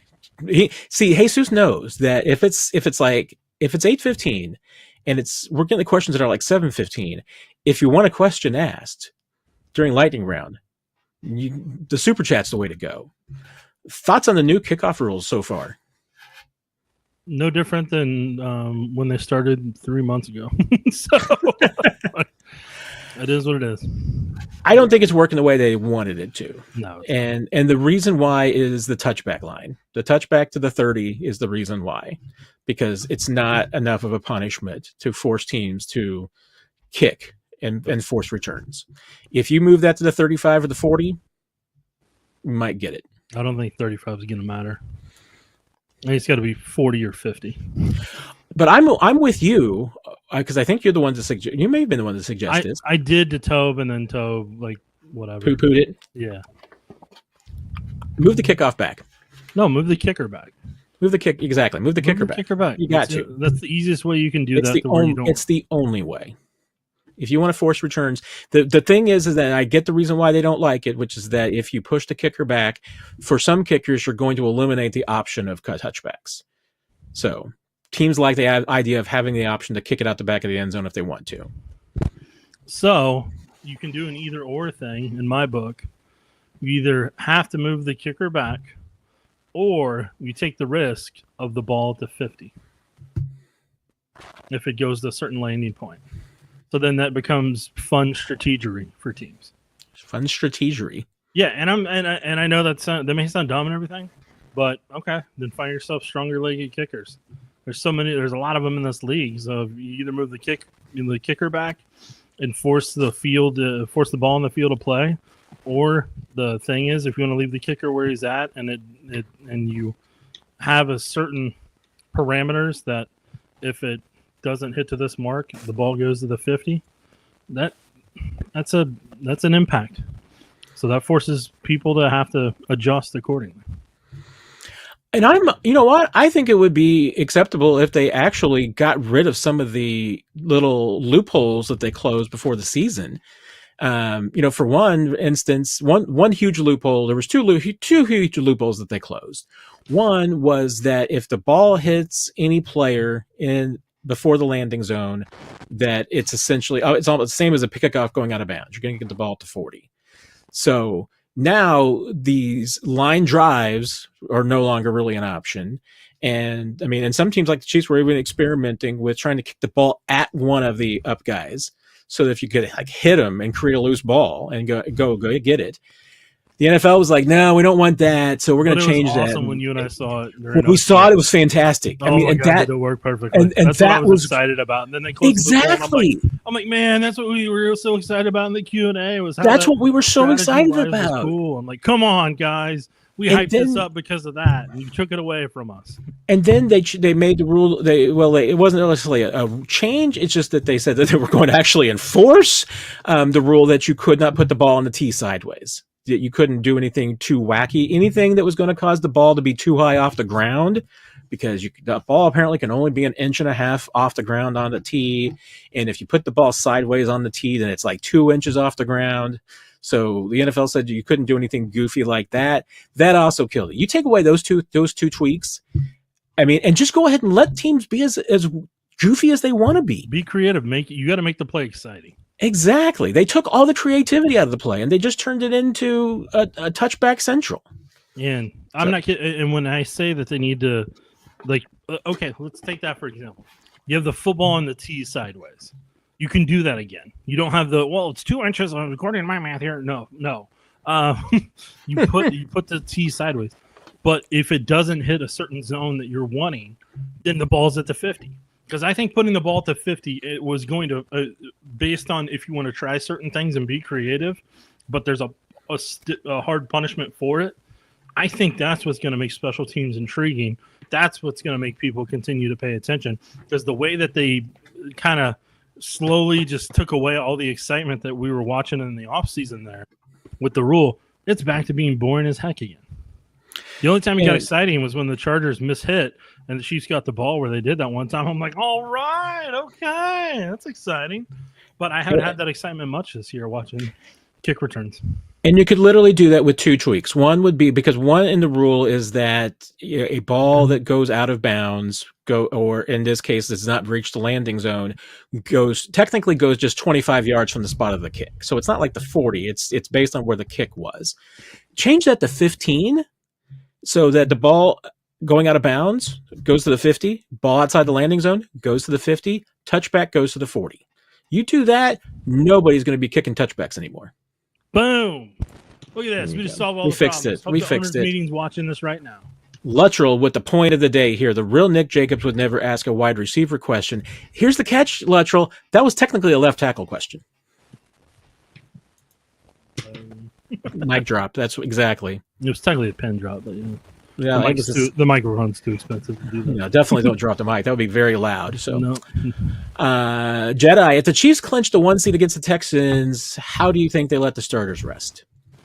For me, I'm going back and forth on this one. So, yeah, I would for Patrick Mahomes, Travis Kelce, Chris Jones, DeAndre Hopkins, Kareem Hunt, and then Brian Cook. And then maybe Justin Reed. And there's probably a couple other players I'm not thinking of right now, like maybe Tooney. He's Jawan Taylor. I would have every single one of those guys sit the final 2 games. And I know you're like, well, that leaves for a long time off and everything. Those guys need the rest. Those guys really need the rest. And there's other guys on that team that could use the rest too. Mike Pennell probably could use the rest. Their defensive tackles could use the rest. So I think you have to pick and choose. Maybe they rest for Denver and they don't rest for Steelers. Maybe they rest for Steelers and they don't rest for Denver. But those guys that have been on those deep playoff runs are really worn out. You can see it on tape. You can see it in person. I think that's part of the reason why the point differential is the way it is, the way people obsess about it. And I took them to church today with some stats on the interwebs.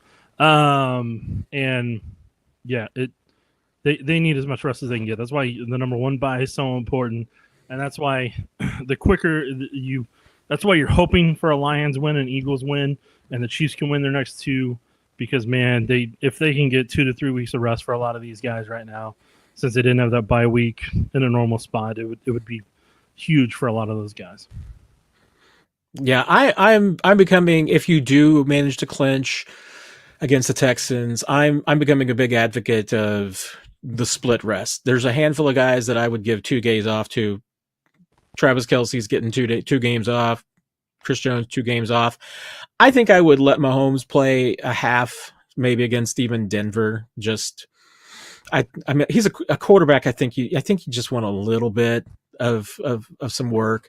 But there's a lot of guys, and there's a lot of positions. Obviously, I mean, you can give Kareem Hunt some rest, and you can give Isaiah Pacheco even some rest, because you got a deep backfield. I mean, you got a lot of guys. Pacheco I wouldn't, though, because he needs the reps right now to get back to where you want him come playoff time. I'd let him play 1 full game, but I still, I could go either way. But if you're just worried about injury, getting guys hurt, he's a guy I would at least consider for setting 1 game. But no, I mean, you got 2 games, you got a chance to let everybody get a little bit more rest. I mean, I get it. It's going to be a long break between Pittsburgh or if you let guys just set out against Denver, it's a long break between Pittsburgh and the divisional round. So I get, maybe not wanting to give everybody a break, but I think there's some guys. I mean, Travis Kelce could sit out those 2 games, and it's not. I mean, it's going to only help him. Mm-hmm. So, Chet, why did the Chiefs let Nick Allegretti go? Well, short answer is money. You found a better offer and a chance to start, right? Yeah, I mean, that's the thing. One thing the Chiefs could not offer him, they could not offer him. Well, actually, it's both things that the Chiefs didn't have time to offer. Didn't have a chance to offer him money or a position. It was one thing that Washington had both of. They had money and a starting job. Yeah, Allegretti really wanted to start and take care of his family, so he got that chance. Yes, and I cannot begrudge him at all. So he got the opportunity to get a chance to start. You got to go take it. So. Yep. WNB, I know Chris Collinsworth went on and on and on regarding Jawan Taylor moving early every snap, but it sure seemed like perfect timing to me. What say you? I don't know. I don't really pay attention to that anymore. I don't really care. I mean, I think it's for the most part. I think he's once again he's going on cadence. He's going on Mahomes, so he's going to be moving at the exact same time the ball moves, pretty much all the time. I mean, he's going to be flinching at the exact same time that Creed flinches. So, as long as he gets that right, doesn't get called, no problem with me. Collinsworth is the one that started this whole thing too. Last year against Detroit, so I'm sure Jawan would. I don't know. Do you think Jawan talking to Chris Collinsworth would be like Mark Gastineau meeting Brett Favre? Yeah, it'd be very similar. That was a weird video for ESPN to try to flex with today to get attention for the documentary. I'm like, you made me like this guy less than I did before. So good job, ESPN. Now I really have no interest in watching the 30 for 30 on it.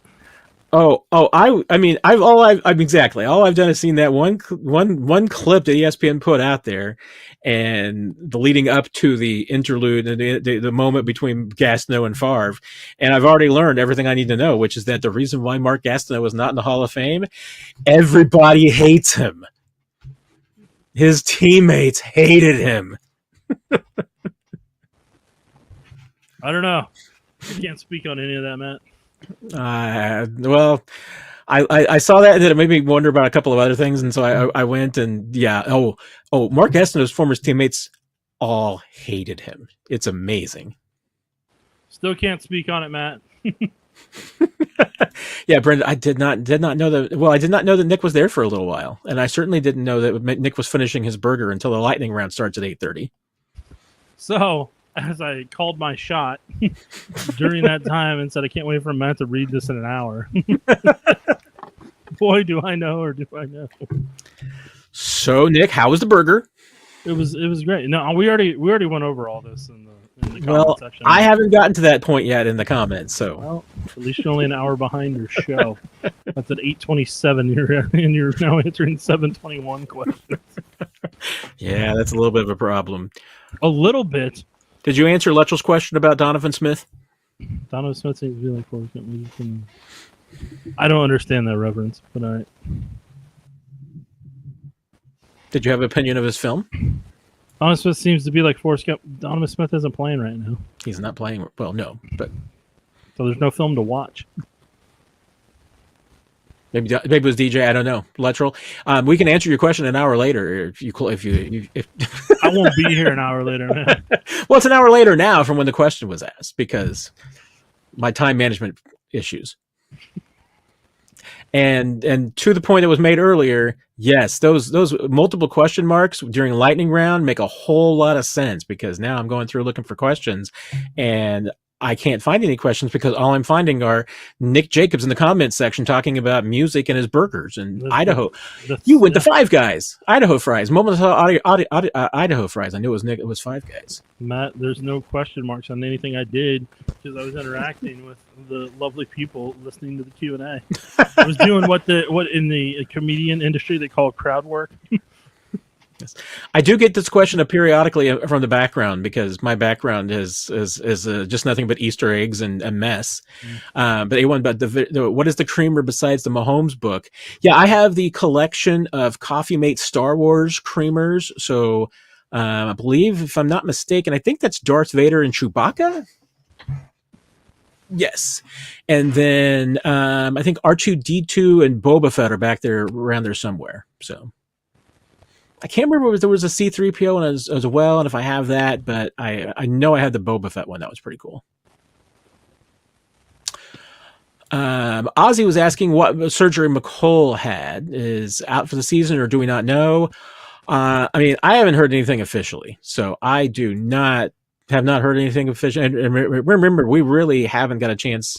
Well, we got the chance to talk to Andy Reid on Monday, and he did not have anything on injuries for us, so there was nothing there. So according to McColl's Instagram 10 hours ago, it shows him with a wrap on his knee, sitting in the passenger side of his best friend's ride. I don't know if it's best friend or not, but it's a TLC song, so I went with it. He said successful surgery, so but apparently it is his left knee. Ooh, and I recognize what that is. Whoa, because I had that when I had my knee scoped.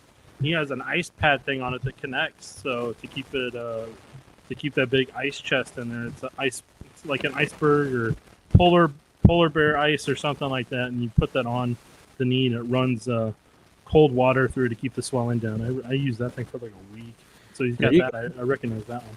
So McColl apparently had surgery for his Instagram. And if all those things that you were describing were correct, and yes, does sound indeed like a scope that I'm describing. Yes, well, you were reading it, so and you described you described the picture. Yeah, the video. It was a video. I'm sorry. But yes, Matt, it was accurate what I was seeing. I will record it and show you later. How dare you question me? My ability to see things with my eyes and then put words into sentences that are accurate. I was not questioning your eyes. I was questioning, I don't know the video. Maybe the video was shot 6 months ago. This shirt says Final Rose-worthy material for a reason. I know. I don't think it says worthy, though. So... Well, it should. I mean, because you're not final worthy. You actually are Final Rose material, not just worthy. I don't know, man. We got to find out. You're not worthy of Pro Bowl consideration. You are a Pro Bowler in my book. But need some ladies to swipe right on the dating apps.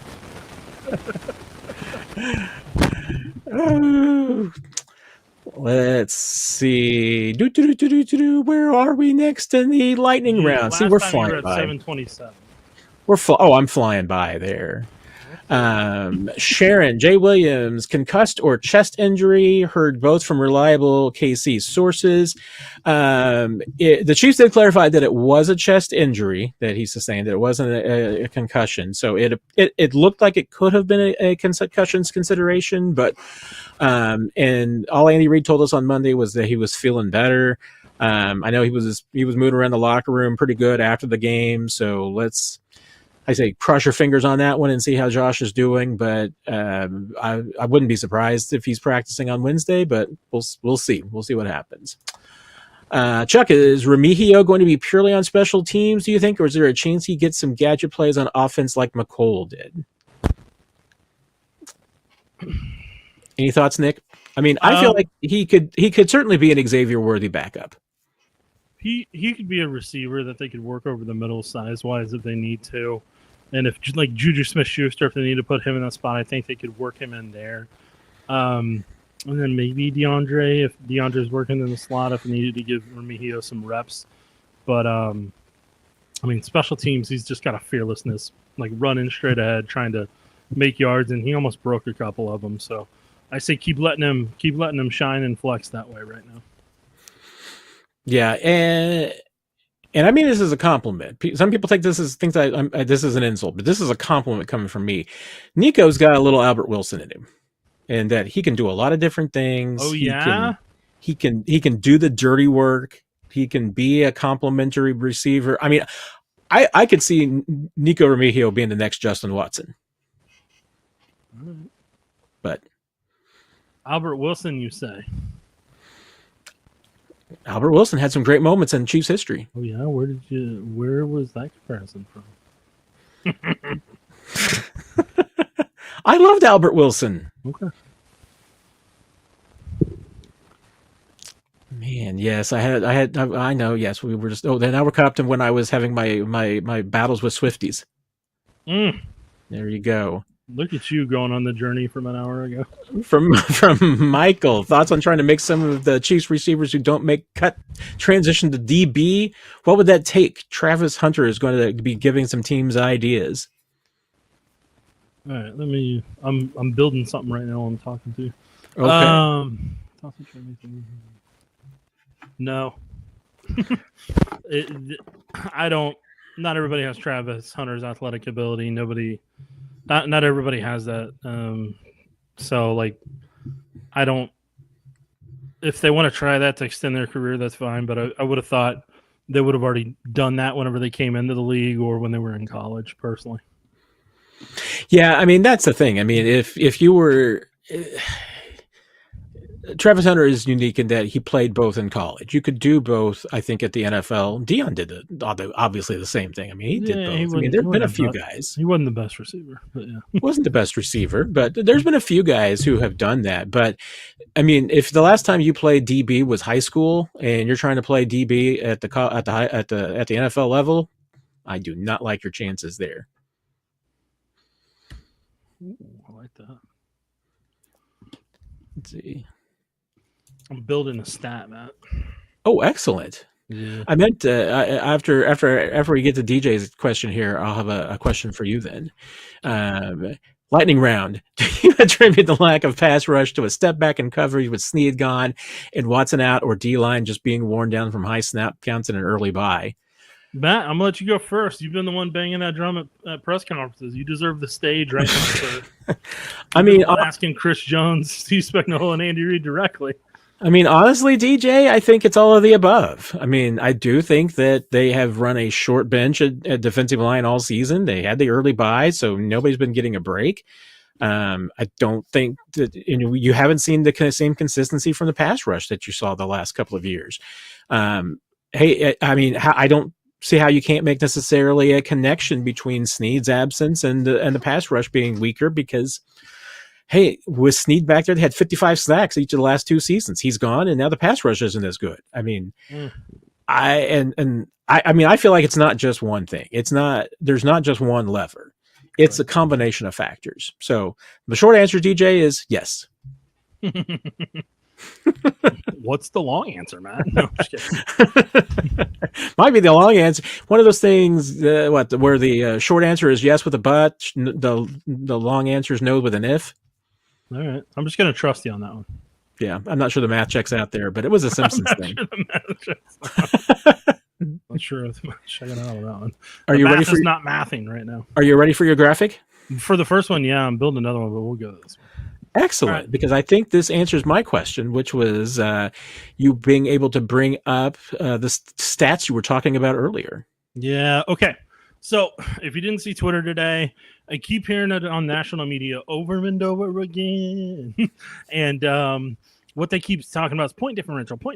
They keep talking about that over and over again, but they're focusing on the 2 factors they're leaving out on a regular basis is one, all those other teams you're talking about don't have targets on them because of their name brand. They haven't won back-to-back Super Bowls. They're just teams that are trying to get to their first Super Bowl, let alone trying to, so they're not in the same situation the Chiefs are. They haven't played the same amount of games the Chiefs have played. They haven't had to go through the same amount of things the Chiefs have had to go through. There are only 3 teams in the salary cap era since 1993 that have gone through, might be 94 whenever they went through the salary cap era. But there's only 3 teams that actually had to deal with free agency and salary cap before the Chiefs. Here they are, and here's their numbers. In 1994, the Denver Broncos at 12-4, averaged almost 26 points a game. They gave up 15 a game. They lost in the conference championship to the 49ers. They actually played the 49ers earlier that year, lost by about 7 or 8, if I remember correctly.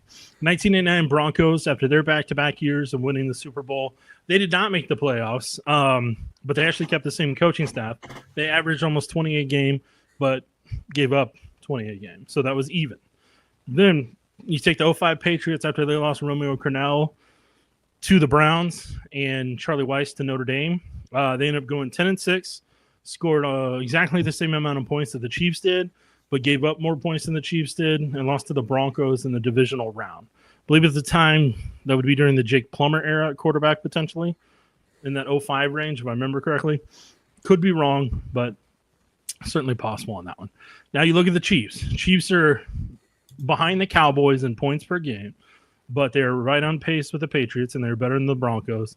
But the Chiefs are giving up the Cowboys are the only team that gave up less points than the Chiefs did during this Super Bowl trifecta potential run.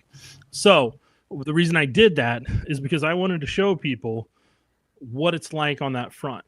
And then where's the other one at? There's something. Oh, okay. You were, yeah. Let me see. There it is. Okay. So then I got crazy and I was like, okay, since national media is obsessed over and over again about trying to compare apples to oranges, let's go find the oranges during this 30, 40-year period that have the same playing field that the Chiefs do. Rules may be different. You can argue that all you want. That's fine. Go argue with the tree. I don't care. But this is not going to be me. Mute that conversation. But 94 Broncos, 8 games that were 8 points or less, because everybody keeps talking about one score games. And so here's what one score games are against teams that have actually done the same thing the Chiefs have. Broncos 4-4 during that time in 8 points or less games in the regular season. Or Cowboys, Broncos 11 games. They've had more than the Chiefs. Chiefs will probably pass them in the next 4 weeks, but the Broncos were 4-7 in that. They couldn't do what the Chiefs did. Then you take a look at the Patriots. Patriots had 7 of those. They were 5-2. They were the closest thing in terms of strength that the Chiefs had to that. And then look at the Chiefs right now, since the media is obsessed about it, the Chiefs are 10-0. Now, the ones that they didn't have this entire season that were like that is the Saints game. The Saints game was the first one. The 49ers was the second one. And then losing to the Bills was the third one. They lost to the Bills by 9. So those are the 3 games that the Chiefs haven't been technically within a one-score game. So that is the first one for you. And I thought it would be nice for people to be able to see when you actually do the research and you aren't lazy doing the same topic over and over again, even when you're on a national scale, here's what taking people to church looks like. And all it took was 30 minutes. And scene. I'm working on my next graphic, Matt. You let me know when you need me. Well, there's a couple of things that stand out to me. I mean, one for sure was certainly, if I could get it to go back. There we go. 94 Cowboys should have gone back to back. I mean, I have to go back and look at that. I'm trying to remember. It's the trifecta part. Well, the third one. That's what I was trying to remember, though. If in 94, was that the year that Emmett got hurt in the postseason and wasn't 100%? I feel like that might have been. If I remember correctly, I think 94. I think Barry Switzer had already taken over. Right. Yeah, he won. Because he won 95. So. Yeah, because Barry Switzer had taken over. They won 3 and 4 years. If Jimmy Johnson was still the head coach, then I think they actually are the only ones that do the trifecta. But Jerry Jones' ego got in the way, and that's how it happened. Yeah, gosh. Yeah, let me look at Emmett. No, Emmett had 368 carries for almost 1,500 yards and 21 touchdowns back then. I was looking at the championship game. Championship.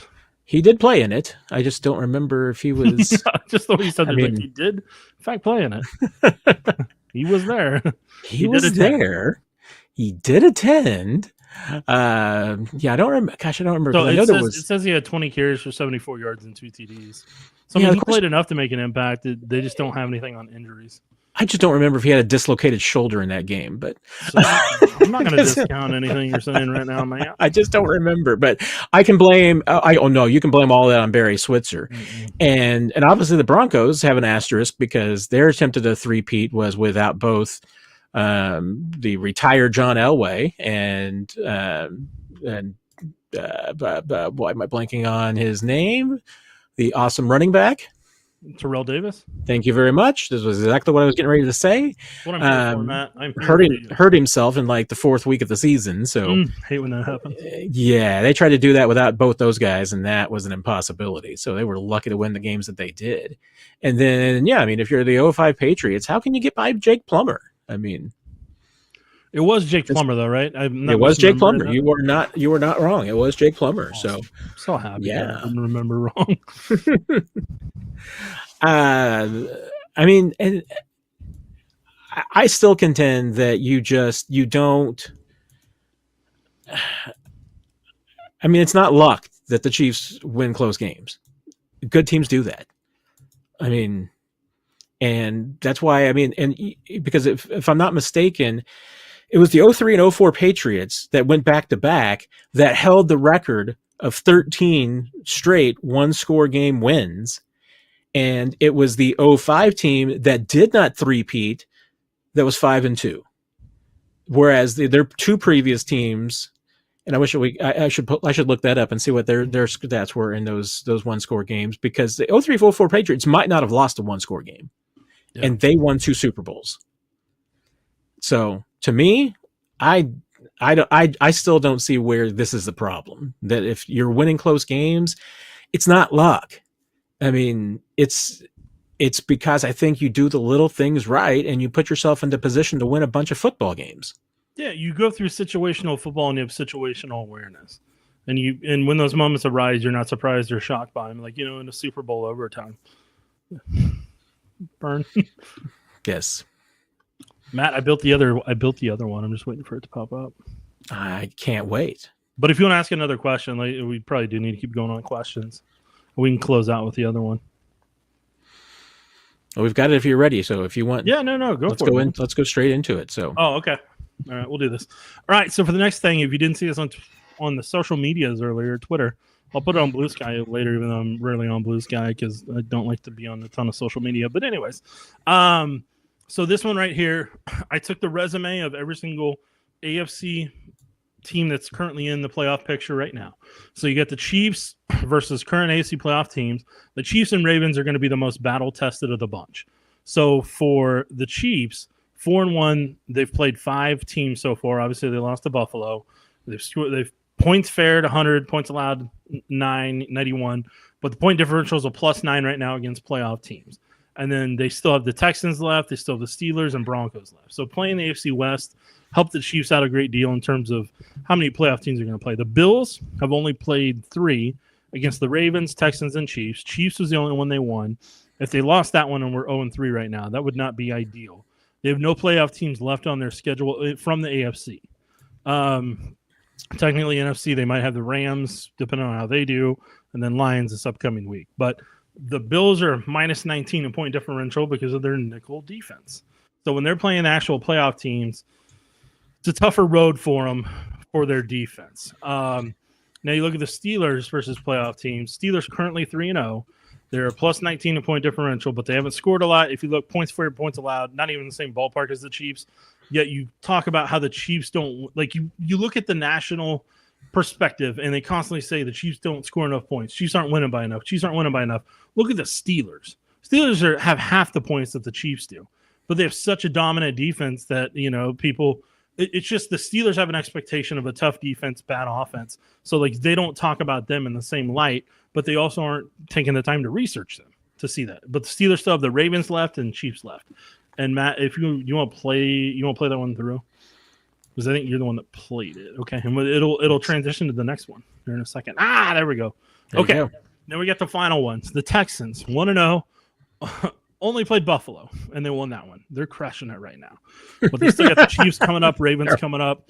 I expect them to end up being 1-2, and I expect that point differential to be in the minus category when they play. Ravens are going to be the other battle-tested team because they played the Chiefs, played the Bills, played the Broncos, played the Steelers and the Chargers. Still got Steelers and Texans left. So they will have played basically the entire field by Christmas Day, as will have the Chiefs. Ravens obviously have the most massive point differential at +54. A lot of those points were hung on the Bills and Broncos. So it'll be interesting to see what happens because the Steelers are going to bring that down in terms of, how that's going to go. Texans, we'll see. Look at the Chargers. Chargers and Broncos have actually done the worst against other playoff teams. I was actually kind of surprised by how much the Chargers were at -19 and that they were 1-4. I actually thought they'd be even whenever I was doing it. They weren't.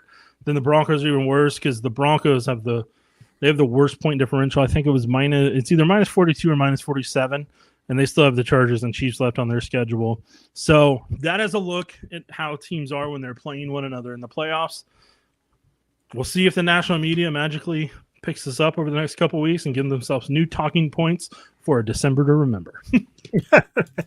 And it's interesting because I looked over at the NFC because, the Lions to me are obviously one of the 3 best teams in the NFL. If you want to put the Bills in that conversation, the Chiefs to me are in that conversation. maybe the Eagles belong in that conversation. I should look at them a little bit more. But interesting to me, Lions are 5-1 against playoff teams, and they've got 2 more likely games against playoff teams left.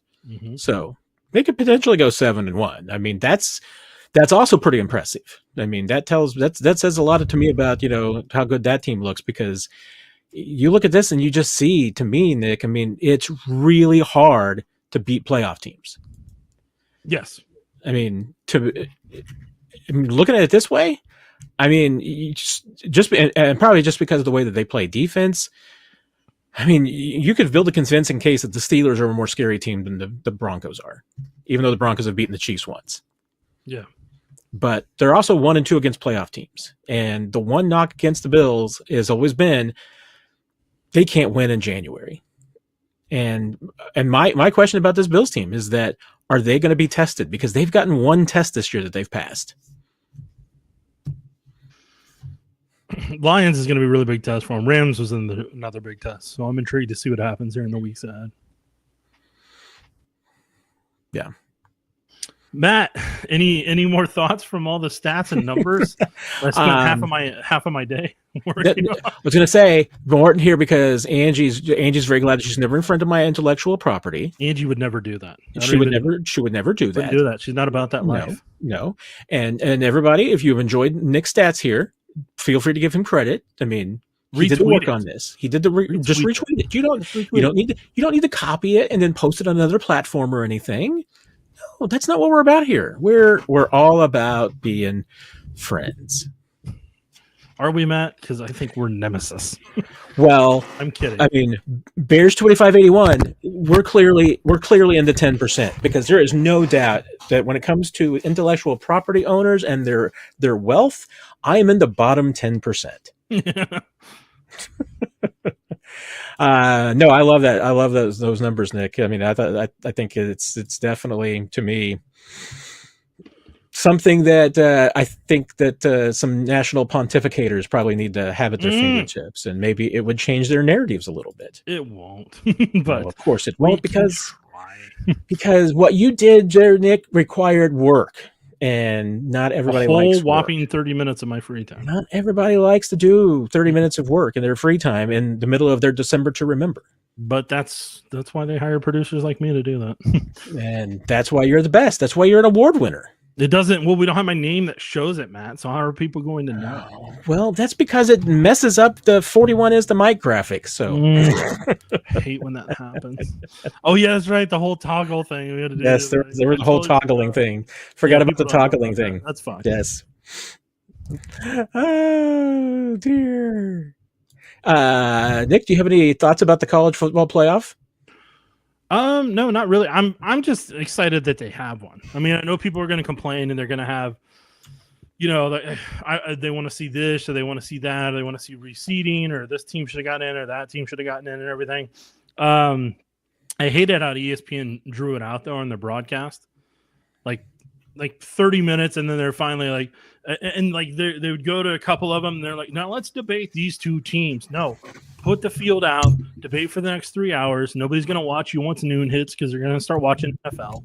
And you could have easily, if I was in their shoes, I would have done that actually on a Monday. Or sometime when it's not competing with the NFL. Yeah. I remember when the college basketball bracket unveil was at 30 minutes, and now they can drag that thing out to an hour plus 2. So don't get me started about that. Well, CBS has gotten a lot. CBS is very efficient about that now.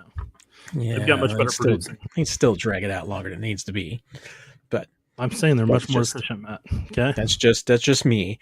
But I'm with you. I love the fact there's a college football playoff, because now, I mean, there's none of this grousing and griping this week means anything to me, because if you went 9-3, win more games. I mean, my Mizzou Tigers went 9-3.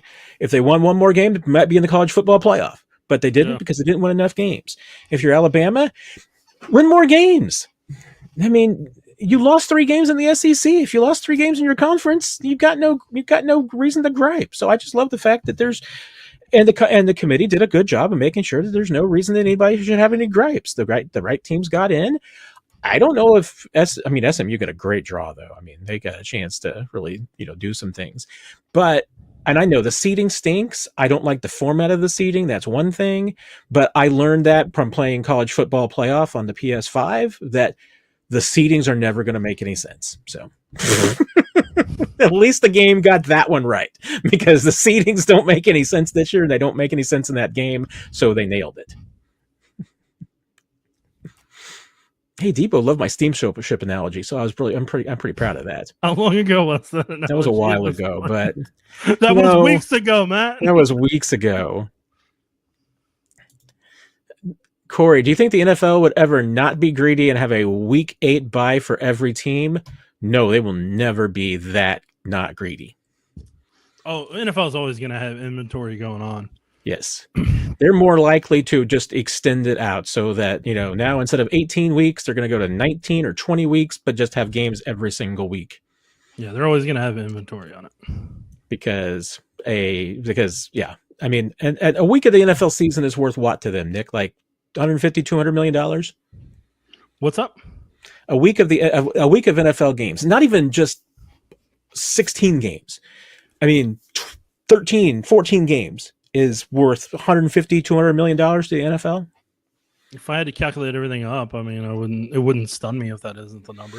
I mean, I think that's even like around the ballpark of what, Amazon and Netflix are paying for. Because I would have to take like the TV broadcasting deal, then take what NFL is getting paid by partnerships and commercials versus what, the national audiences or national networks are able to make off the commercial inventory and everything. So I mean, I know it's not chump change. I know that. Brian wants to know about the draft position, Nick. I know you love talking draft in December. He's talking about the Chiefs losing divisional round. Yeah. If they were the 1 seed and lost in the divisional round, unless am I just talking off the top of my head, unless the Lions also went out in the divisional round, I mean, they would be the last pick of those teams in the divisional round. So after the divisional round, there are going to be 8 teams left, right?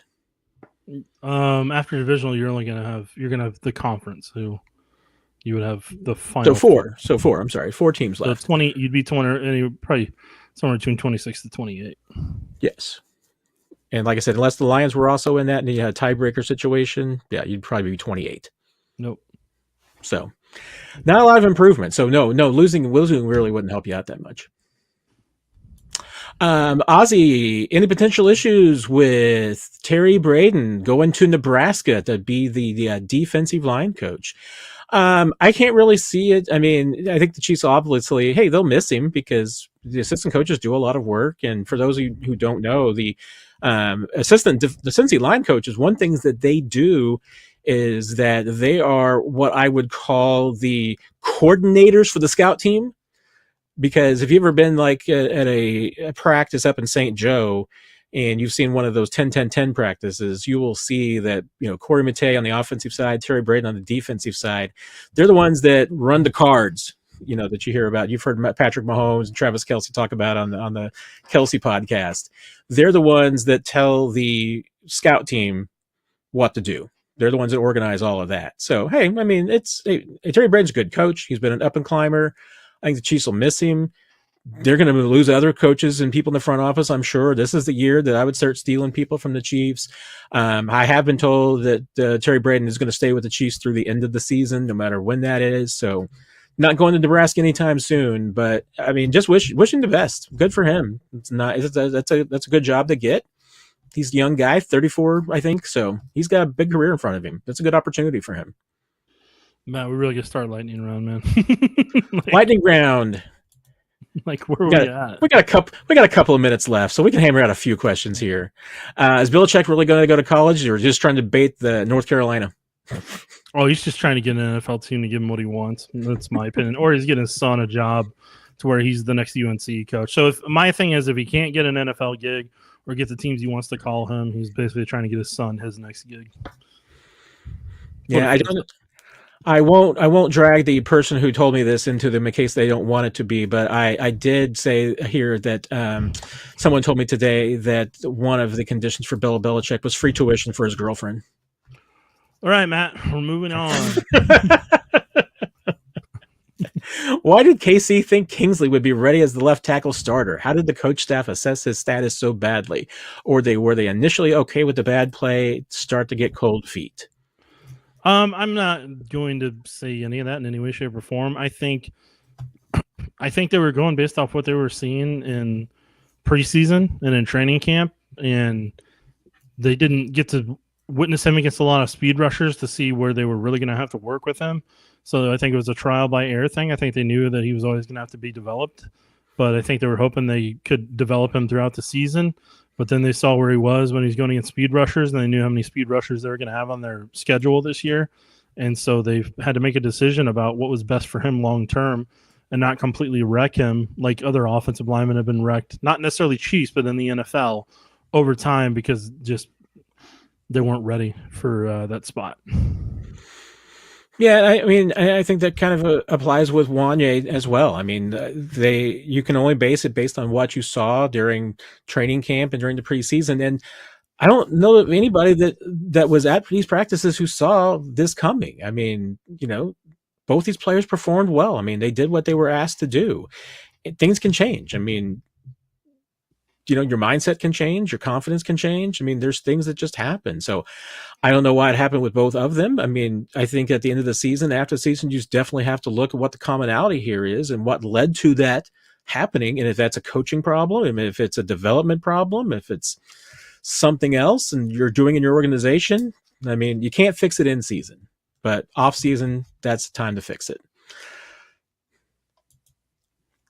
Jeremy, I know the secondary is not good, but go watch the film of the Chiefs and watch some of the passes and catches made against us.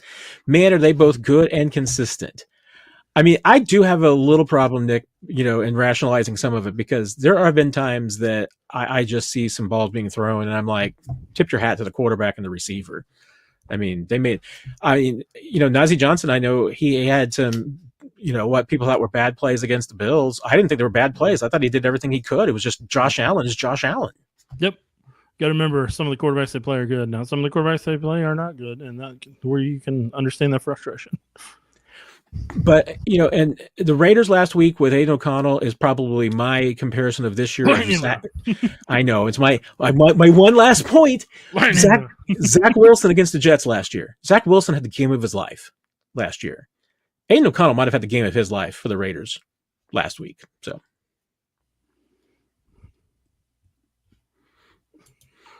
lightning round. Mitchell. Lightning round like an hour ago, man. The tackles are a huge problem, but there are leaks across the entire line. Shouldn't the money be better spent on tackles and not the guards? So I know it's going to sound. All right, here's how I'm going to explain it. I'm going to do it very quickly, and we'll go more in depth another day. Defensive tackles are the most important thing in a pass rush. They decide where a quarterback can or can't go. That may sound weird to say, but defensive tackles are more disruptive because they collapse the pocket in on a quarterback. Whether they're athletic enough or not, it just depends. But whenever they collapse the pocket in on a quarterback, if the quarterback's not mobile, that wrecks them. Somebody like Tom Brady or Peyton Manning, that would have wrecked them. But people like Mahomes and Allen, it does factor in the guys on the outside on the edge. So you need to solidify. Ideally, you want to solidify all 5 spots. But great O-line coaching eliminates what you have to pay for players, in my opinion. So you either got to pay big money if you're just trying to manage a player. If you have a great O-line coach and invest in the O-line coach that can rise all ships to the same level or to a good level, then you can kind of, in an industry term, churn and burn in that regard. Yeah, and I'll go straight from there into the question I started to bring up from T-Bone about do you see any free agent left tackle in the offseason the Chiefs could go after, or what about one in the draft? I have not watched a single thing on the draft and will not until after the football season's over with. So And I'm telling you that I probably actually will watch them in my private time. I'm just never going to tell you guys because then you guys hound me with a whole bunch of questions that we're going to talk about for 6 months. So I just revealed behind the curtain and I shouldn't have. Oops. But in terms of left tackle, Ronnie Stanley, if his contract voids with the Ravens, I'd be curious to see what his number is. Probably over 20 million, probably 25 million potentially, and if he could pass a physical and where he's at physically. So he's somebody we'll be able to watch in the playoffs and see where he's at. The Ravens would be smart to not let him go, but if he does hit the open market, then sadly they probably think his best days are behind him. Yeah, I mean, I'm assuming that there is not another Joe Alt in this draft, Nick, because you told me about Joe Alt 2 years before he, hit the draft. So, yep. I'm not confident, and there can always be, cap casualties. There can be some surprises about guys who hit the market, but obviously, if they're a good enough tackle to upgrade this team and be somebody you want to go out and get, they're going to cost you a lot of money, and that's the one thing that the Chiefs, with the money that they've already committed, don't have is a lot of money. So, going to probably have to be creative. Lateral, the Chiefs have to rework any contracts to fit DJ Humphrey, Steve Nelson, and the soon-to-be added Donovan Smith. Nothing yet, and Steve Nelson's going to be pretty cheap because that's probably, I'm assuming, it's practice vet. Squad. Yeah, right now it's practice squad. Even if you bring him up, it's a vet minimum prorated deal, so that won't be too much. But I know the Chiefs only have about maybe $1 to $2 million in cap space right now. So yeah, if you wanted to add somebody else, it's going to be close. But again, everything's prorated. So a minimum salary veteran contract this time of year, that doesn't cost you that much. So that's at least a benefit there. All right, Nick, let's go 2 more questions. Lightning round. Lightning round. And it's I will go to something that we haven't talked about yet. So let's see where we got. I'm letting you pick them, man. I'm just here to answer. answer. Unless you see a question that you really like. I'm just here to answer, brother. Ooh, Brian, I've seen quite a few textbook hip drop tackles. Aren't they illegal now? What gives? There's a certain thing in the language about how a player has to swivel. There's a certain way they have to swivel their hips and legs for it to be considered hip drop. So it's not like treating the player like a fireman pole and sliding down. It's not necessarily that. That's not the way the language is, but there's a certain way they have to rotate their hips, and if they do that, then reps are supposed to call it. So it's pretty clear to find how it is that they want them to call it. And I think you were there the week that the officials were there in training camp. Yeah, he was right in front of me. Yeah, John Bussey was right in front of me. There you go. Kept staring me down. I think he knew I'd said some things on Twitter. No, I'm just kidding. He did. Really nice. But that was also one thing that they discussed, was that that was not going to be a penalty that they were going to call based on what one guy saw from one angle. That they were going to discuss those, and and that they were being told and instructed to communicate on those and to only call them if they felt like it was absolutely a legitimate hip drop tackle from multiple angles. So if the guy from one side didn't see all 3 elements of a hip drop, they weren't going to call it. And I think they've been consistent with that, because there's been a lot of borderline hip drop tackles that I have seen not called. Nah. Okay. Lightning round. Well, now I told you one more question, and I'm trying to decide, because there's some good questions still out there. Well, go for it, man. It's your show. I'm just here. Oh gosh, I can't really bring that one up, because I've only worked with one Chiefs head coach, and I think you can bring it up. I'll answer whatever. No. Let's not do that one. Let's not do that one, because I can't really answer it. Questions. I can't really answer that, because I've only worked with one head coach, but I've seen them all on TV. I don't know if they just all had their own styles. I don't know if anyone was worse than the other at taking questions. I know one was really worse at showing up to take questions. For people that know, Todd Haley was notorious for showing up 45 minutes to an hour after the presser was. Oh, I heard there were some days that were like 3 hours. Zoom was not even a thought. Was not even a thought. I would be set up for like an hour standing back there, and he'd come in with his Diet Coke, and he'd be like, "What's your question?" And then he'd have to answer it, or he'd answer whatever he had to. And then I still remember He used to get annoyed about depth chart questions, just absolutely annoyed by him. And then his famous quote that we still kind of talk about sometimes is he's like, if I would have put LaRon McClain as the number one running back, you guys would all lost your mind. So that's Joe. That's answering Joe's unofficial at 8:34. Exactly. There you go. Oh, all right. I'm going to go with this one because this is kind of fitting in a little bit with our rest questions. But Martine, is Kareem Hunt out of gas, or he just needs a break due to exhaustion or combo? I think if you gave him a couple weeks, I think he'd have a little bit of burst to him. I don't think he's going to be 2017 career Kareem Hunt, but I think he'd have some. I think you would have some burst to him. Yeah, I mean, I think he could definitely use a week off, so I'm okay with that. There was one because I just like the sound of this, Nick. I mean, I want to see it. Chuck, could this be the O-line that you see against the Broncos? Suamata-Ia, Caliendo, Norzad, Hansen, and Driscoll. I mean, I want to see it. I don't want to see Mahomes behind it, but I want to see. I mean, no offense to Carson Wentz, I'm not trying to get him killed or anything, but I want to see this group because I want to see who can play. Yeah, no, I mean, I think all those guys that are potentially going to be on the offensive line long term, I would like to see them get a NFL game, and going against that Denver defense isn't a bad thing because the Chiefs may see the Broncos again, a couple in the divisional round potentially, depending on how things go. You don't know. Yeah, that's true. Nick, I can't tell you how much I appreciate you, especially going long tonight. So you are a true friend for coming in and sticking around with us. 40, 50 minutes ago.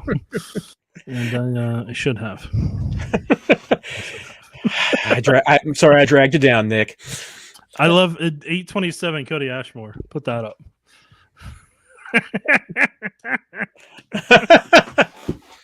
He called it, dude. He called it earlier. We're still in it, Cody. We're still in it. You're going to get so many time management questions. I am. I feel bad for anybody after 827 at this point. I do. I feel bad for everybody that we missed your questions. Feel free, as always, to fire away on the YouTube channel, and I will try to get back to them later. But keyword is Matt will get back to him. Nick sometimes does too, but there's no guarantee. So there's no guarantee. Sometimes there's no guarantee with me either, but I try. Come on, Matt. All right, everybody. Have a great week. We will see you on Sunday for 41 is the mic. Thanks for joining us tonight. Nick, thank you for joining us. Have a great week, everybody. And we will see